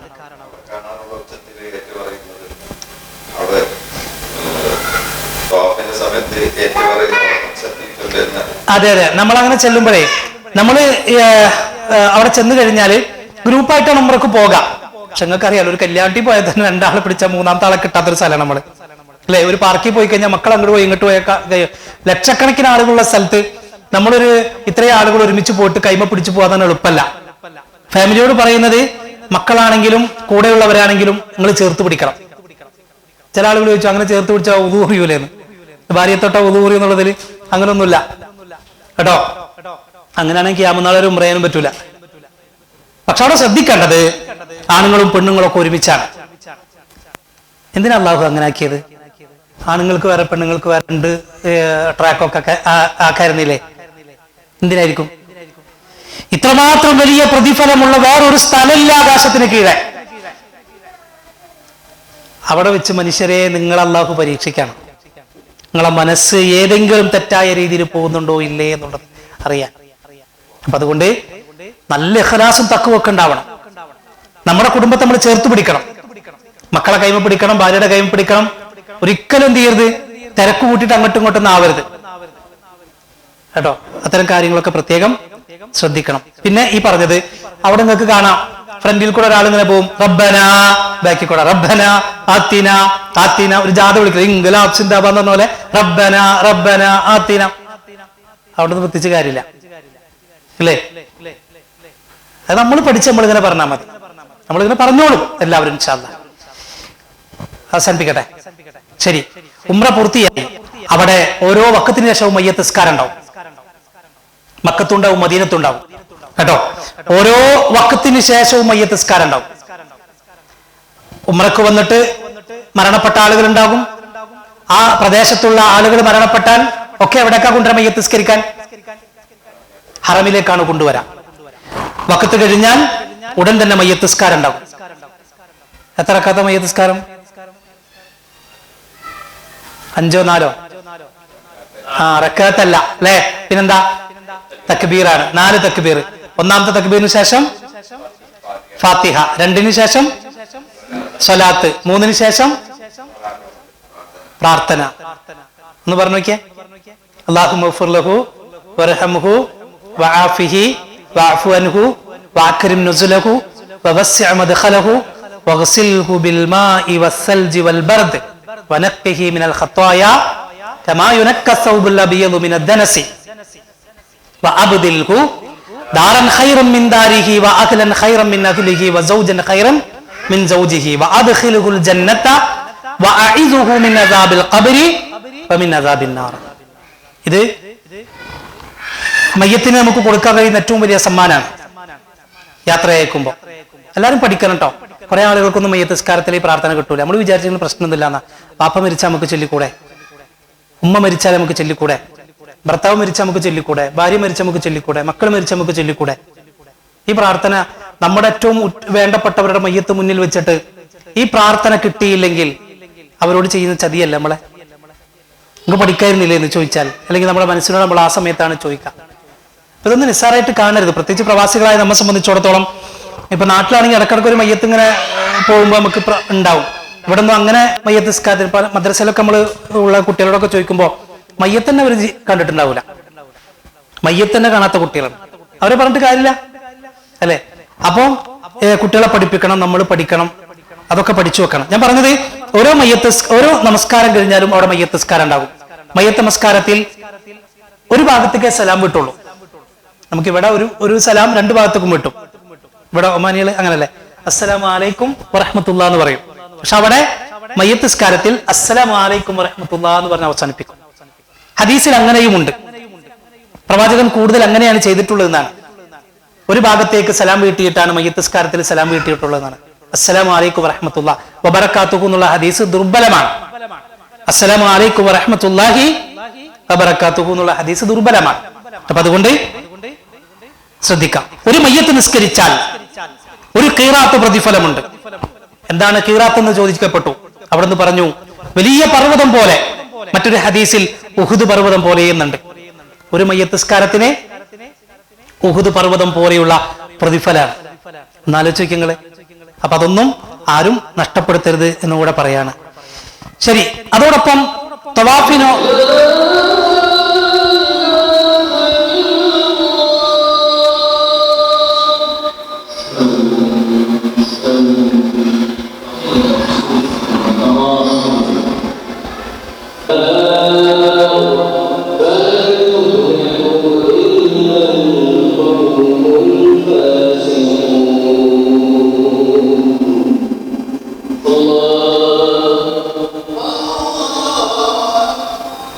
ശരി, തവാഫിനോ സഈനോ ഇടയിൽ ജമാഅത്ത് വന്നാൽ എന്ത് ചെയ്യും? നമ്മൾ സുബീക്ക് മുമ്പാണ് എല്ലാവരും പോയത്. പക്ഷേ സുബീഹിന്റെ സമയമായാൽ അത് സഅയായാലും തവാഫായാലും നമ്മൾ അവിടെ എന്ത് ചെയ്യണം? ജമാഅത്തിൽ പങ്കെടുക്കണം. തവാഫിനിടയിലാണെങ്കിൽ ബാങ്ക് കൊടുക്കുന്നതിന് കുറെ മുമ്പ് തന്നെ സൊഫുകൾ ഇങ്ങനെ റെഡിയായി വരും. അപ്പൊ സ്ത്രീകൾക്ക് ബാക്കിലേക്ക് മാറിക്കേണ്ടി വരും. അവിടെ അവർ പറയും അപ്പൊ ബാക്കിലേക്ക് ഒന്നിച്ചു മാറിക്ക, പുരുഷന്മാരെന്ത് ചെയ്യണം? അതിനിടയിൽ സൊഫ് കെട്ടണം. അതേപോലെ തന്നെ സഈന്റെ സമയത്താണെങ്കിൽ അവിടെയും സൊഫായിട്ട് ഇരിക്കണം കേട്ടോ. അപ്പൊ സഈനോ തവാഫിനോ ഇടയിൽ ജമാഅത്ത് വന്നാൽ അതിൽ നമ്മൾ പങ്കെടുക്കണം. മസ്ജിദുൽ ഹറാം വസലാത്തും ഫിൽ മസ്ജിദിൽ ഹറാം അഫ്ളലു മിൻ 100,000 സ്വലാത്തിൻ ഫീമാ സിവാ. 1,00,000 റക്അത്തിന്റെ പ്രതിഫലം. മദീനത്ത് എത്രയായിരുന്നു? 1000. ഇവിടെ എത്ര ഉണ്ട്? 1,00,000 ഏകദേശം എത്ര വർഷം ഉണ്ടാവും? 274 വർഷം. നമ്മുടെ ആയുസൊക്കെ മാക്സിമം എത്ര? 100 ഉണ്ടോ? മുഹമ്മദ് നബി സല്ലല്ലാഹു അലൈഹി വസല്ലം പറഞ്ഞത് എന്റെ ഉമ്മത്തിന്റെ പ്രായം എന്ന് പറഞ്ഞാൽ 60-നും 70-നും ഇടയിലുള്ള കാലമാണ്. അതിനപ്പുറത്തേക്ക് പോകുന്നവർ വളരെ കുറവായിരിക്കും. അപ്പൊ 60 ആണെങ്കിൽ ബാക്കി എത്ര കൂട്ടി വയ്ക്കോ? വന്നത്ര എന്തായാലും ഉണ്ടാവാൻ സാധ്യതയുണ്ടോ ഏകദേശം ആളുകൾക്കൊക്കെ? ശരി, 1,00,000 റക്അത്തിന്റെ പ്രതിഫലം. ഒരു നിസ്കാരം എന്ന് പറഞ്ഞാൽ 1,00,000 എന്ന് പറഞ്ഞാൽ 274 വർഷമാണ്. ഏകദേശം 5 ദിവസമെങ്കിലും നമുക്ക് മുഴുവനായിട്ട് കിട്ടോടെ. ചുരുക്കി 6-7 ദിവസം, 7 ദിവസത്തെ ഫുൾ ആയിട്ടില്ലെങ്കിലും 6 ദിവസം കിട്ടും. 5 ദിവസം കൂട്ടാം. 5 ദിവസം നിസ്കരിച്ചാൽ എത്ര? ഏകദേശം 1000 അല്ലെ? 1350 വർഷം നിസ്കരിച്ചതിന്റെ കൂലിയാണ്. അപ്പൊ പിന്നെ വീട്ടിൽ ഞാൻ പറയാൻ കാരണം വെച്ചാലേ അവിടെ പോയിട്ട് റൂമിൽ നിസ്കരിക്കുന്ന ആൾക്കാരുണ്ട്, റൂമിൽ നിസ്കരിക്കുന്നവരൊക്കെ ഉണ്ട്. ഞാൻ നിങ്ങളോട് പറയുന്ന വെച്ചാല് നമ്മളവിടെ പോയാൽ കഴിയുന്നത്ര നമ്മളെ സ്ഥലം എവിടെയാണ്? ഹറമാണ്. നമ്മൾ റൂമിൽ റെസ്റ്റ് എടുക്കാൻ പോകണല്ല, റെസ്റ്റ് എടുക്കാനല്ല പോണത്, നമ്മൾ ഇബാദത്തിന് പോണതാണ്. നമ്മളെ കഴിയുന്നത്ര സമയം ഖുർആൻ ഓതി തീർക്കാൻ പറ്റുന്നവർക്ക് തിങ്കളാഴ്ചയും വ്യാഴാഴ്ചയും നോമ്പെടുക്കാം. സുബീക്ക് വന്നു കഴിഞ്ഞാൽ പിന്നെ ഹറമിൽ തന്നെ അവിടെ ഇരിക്കാം. ഇത്തിക്കാഫ് പോലെ നമുക്ക് എന്ത് ചെയ്യാം? അവിടെ ഇരിക്കാം, പ്രാർത്ഥിക്കാം, ഖുർആൻ ഓതാം. കഴിയുന്ന ആളുകൾ ഒരു പ്രാവശ്യമെങ്കിലും ഖുർആൻ പാരായണം ഖത്തം ചെയ്യാം. അതിനൊക്കെ സമയമുണ്ട് അവിടെ. 23-ാം തീയതി നമ്മൾ അവിടെ സിയാറക്ക് പോകും. ജബല് ഹിറ, ചരിത്രമൊക്കെ ഇൻഷാ അല്ലാഹ് നമുക്ക് യാത്രയെ പറയാം. ജബൽ സൗർ, മിന, ഇതേതാ സ്ഥലം? അറഫ. ഈ പള്ളിന്റെ പേരെന്താ?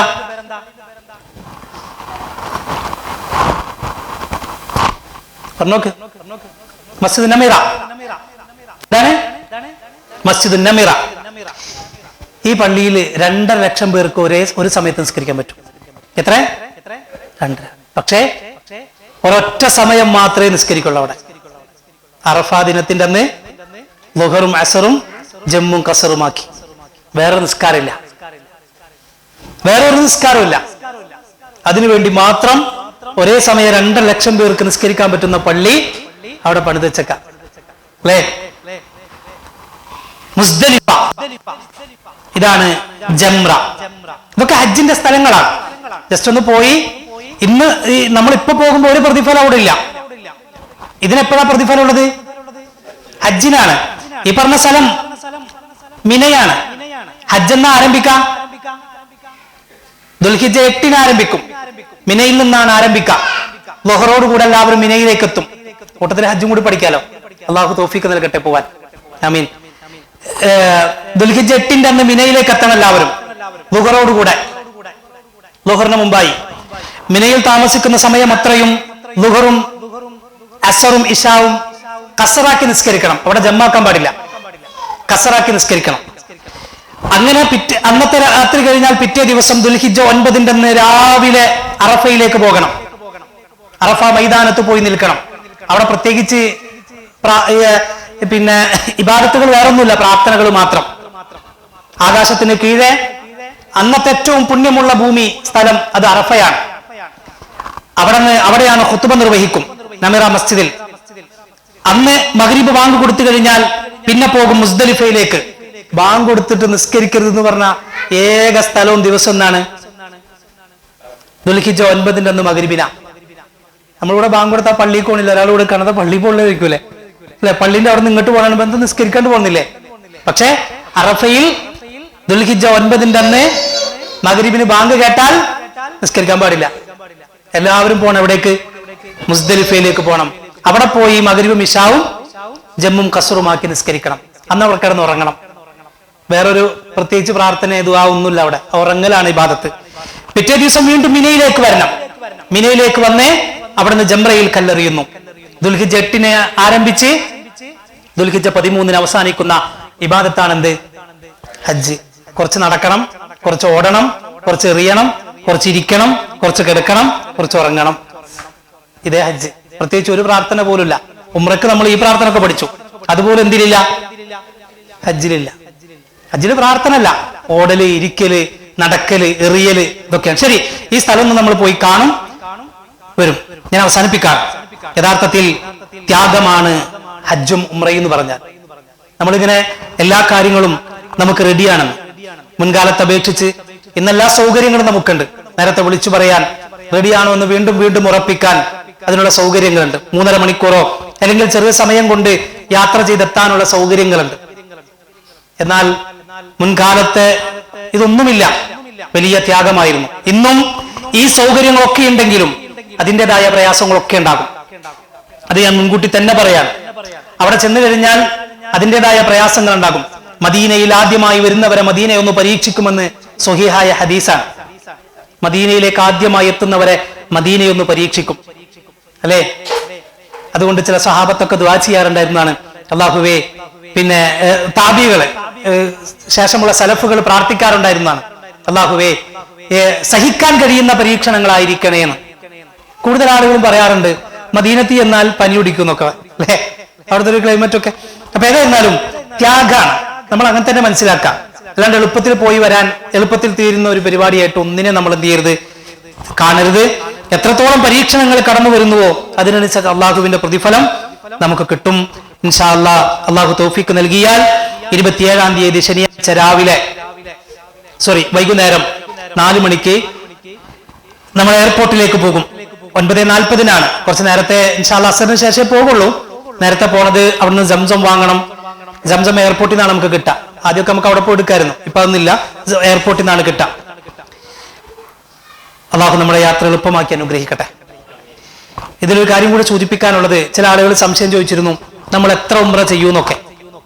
നമ്മൾ യഥാർത്ഥത്തിൽ ഒരു യാത്രയിൽ ഒരു ഉംറയേ ഉള്ളൂ. അതാണ് സ്വഹീഹായ രീതി. അപ്പൊ മസ്ജിദ് ആയിഷ ഉണ്ട് അവിടെ. സ്ഥലത്തിന്റെ പേരെന്താ? തൻഈം. തൻഈമിൽ പോയിട്ട് ഇഹ്റാം കെട്ടി വന്നൂടെ എന്നാണ്. നബിയിൽ നിന്ന് സ്ഥിരപ്പെട്ടിട്ടില്ല, സ്വഹാബത്തും അങ്ങനെ ചെയ്തിട്ടില്ല. ആയിഷ ബീവി റളിയല്ലാഹു അൻഹ പ്രവാചകനോടൊപ്പം ഹജ്ജിനും ഉംറയ്ക്കും വേണ്ടി വന്നപ്പോ ആദ്യം അവർ ഉംറ നിർവഹിച്ചു. ആ സമയത്ത് ആയിഷ ബീവിക്ക് പീരീഡ്സിന്റെ സമയമായി. അപ്പൊ അവർക്ക് പിന്നെ ഉംറ നിർവഹിക്കാൻ കഴിഞ്ഞില്ല. അത് കഴിഞ്ഞിട്ട് അവർ ഹജ്ജ് നിർവഹിച്ചു. തവാഫ് ചെയ്യാൻ പാടില്ലല്ലോ സ്ത്രീകൾക്ക് ആ സമയത്ത്.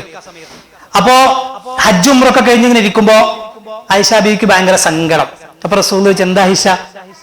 അപ്പൊ പറഞ്ഞു, നബി, എങ്ങൾക്കൊക്കെ ഹജ്ജ് ഉംറൊക്കെ കിട്ടിയില്ലേ, എനിക്ക് ഹജ്ജ് മാത്രമേ കിട്ടുള്ളൂ, ഉംറ കിട്ടിയില്ലല്ലോ എന്ന്. അപ്പൊ നബി സല്ലല്ലാഹു അലൈഹി വസല്ലം ആയിഷ ബീവിയുടെ ബ്രദറായ സഹോദരനായ അബ്ദുറഹ്മാൻ ഇബ്നു അബൂബക്കറിനെയും കൂട്ടി തൻഈം എന്ന് പറയുന്ന സ്ഥലത്തേക്ക് പറഞ്ഞയച്ചു. അവിടെ നിന്നും ഇഹ്റാം കെട്ടി തിരിച്ചു വരാൻ വേണ്ടി ആവശ്യപ്പെട്ടു. അങ്ങനെ അവിടെ പോയി ആയിഷ ബീവി ഇഹ്റാം കെട്ടി തിരിച്ചു വന്ന് ഉംറ കൂടെ നിർവഹിച്ചു. ഇതാണ് അതിനുള്ള തെളിവ്. ഇതിന് എന്ത് മനസ്സിലായി നിങ്ങൾക്ക്? എന്ത് മനസ്സിലായി? നമ്മളെക്കാളും ഇത്തരം സൽക്കർമ്മങ്ങളുടെ വിഷയത്തിൽ താല്പര്യമുള്ളവരാണ് ആര്? നബിയും സ്വഹാബത്തും. ഇന്നത്തെ സൗകര്യങ്ങളൊന്നുമില്ലാത്ത കാലത്ത് ഉംറ ചെയ്യണമെന്ന് വിചാരിച്ചാൽ പോലും വലിയ കഷ്ടപ്പാടുകളുള്ള സമയത്ത് അവർക്ക് വേണമെങ്കിൽ ഒരു അരമണിക്കൂർ നടന്നാൽ എവിടേക്കെത്തും? തൻഈമിലേക്ക് എത്തും. നബിക്കും സഹാബത്തും 17 ദിവസത്തോളം അവിടെ ഉണ്ടായിരുന്നു ചില റിപ്പോർട്ടിൽ. 17 ദിവസം മക്കയിലുണ്ടായിരുന്നു. ഒരു ദിവസം എത്ര ഉംറയായിരുന്നു അവർക്ക്? ചെയ്തോ? ഇല്ല. വേണ്ട. ആയിഷാന്റെ ഒപ്പം, ആയിഷ ബീബി റളിയല്ലാഹു അൻഹയോടൊപ്പം പോയ അബൂബക്കർ സിദ്ദീഖ് അബ്ദുറഹ്മാൻ ഇബ്നു അബൂബക്കർ റളിയല്ലാഹു അൻഹു എന്ത് ചെയ്തിട്ടില്ല? രണ്ടാമത് ഉംറ ചെയ്തിട്ടില്ല. ഏതായാലും ആയിഷന്റെ ഒപ്പം പോണല്ലേ, ഇഹ്റാം കെട്ടി തിരിച്ചു പോരാ, എന്നിട്ട് ഉംറ ചെയ്യാ, അങ്ങനെ വിചാരിച്ചോ? ഇല്ല, അങ്ങനെ ചെയ്തിട്ടില്ല. അപ്പൊ പിന്നെ ആൾക്കാർ ചെയ്ത കുറ്റം കിട്ടുമെന്ന് ചോദിക്കും. അതൊക്കെ പിന്നെ പടച്ചവന്റെ അടുത്ത് കാര്യമല്ലേ. നമ്മളെ സംബന്ധിച്ചിടത്തോളം ഏത് കാര്യത്തിനും അള്ളാഹുവിന്റെ പ്രവാചകന്റെ മാതൃകയാണ്. അള്ളാഹു അനുഗ്രഹിക്കുമാറാകട്ടെ. യാത്ര കഴിഞ്ഞ് വീട്ടിലേക്ക് തിരിച്ചെത്തുമ്പോൾ നമ്മളൊരു പ്രാർത്ഥന പ്രാർത്ഥിക്കണം. ഏതൊരു ദൈർഘ്യമേറിയ യാത്ര കഴിഞ്ഞ് തിരിച്ചെത്തുമ്പോഴും പ്രാർത്ഥിക്കേണ്ട പ്രാർത്ഥനയാണ് എന്ന പ്രാർത്ഥന നമ്മൾ പ്രാർത്ഥിക്കണം. ഇൻഷാ അല്ലാഹ് അള്ളാഹു ഏറ്റവും എളുപ്പമായ രൂപത്തിൽ തന്നെ, മഖബൂലും മബ്റൂറുമായ രൂപത്തിൽ ഈ ഒരു പരിശുദ്ധമായ ഉംറ കർമ്മം നിർവഹിച്ച് വളരെ സന്തോഷത്തോടുകൂടി തിരിച്ചു വരാനുള്ള തൗഫീക്ക് നമുക്കെല്ലാവർക്കും നൽകി അനുഗ്രഹിക്കുമാറാകട്ടെ.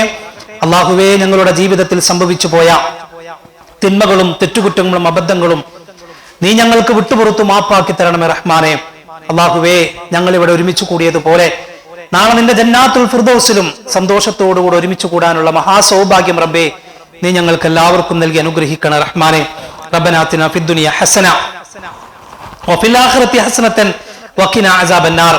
റബ്ബനാ ഹബ് ലനാ മിൻ അസ്വാജിനാ വസുർരിയാതിനാ ഖുർറത അഅ്യുൻ വജഅൽനാ ലിൽമുത്തഖീന ഇമാമാ. റബ്ബനാ തഖബ്ബൽ മിന്നാ ഇന്നക അൻതസ് സമീഉൽ അലീം വതുബ് അലൈനാ ഇന്നക അൻത തവ്വാബുർ റഹീം. ആമീൻ ആമീൻ ബിറഹ്മതിക യാ അർഹമർ റഹീമീൻ. اللهم صل على محمد وعلى آل محمد والحمد لله رب العالمين. سبحانك اللهم وبحمدك أشهد أن لا إله إلا أنت أستغفرك وأتوب إليك. السلام عليكم.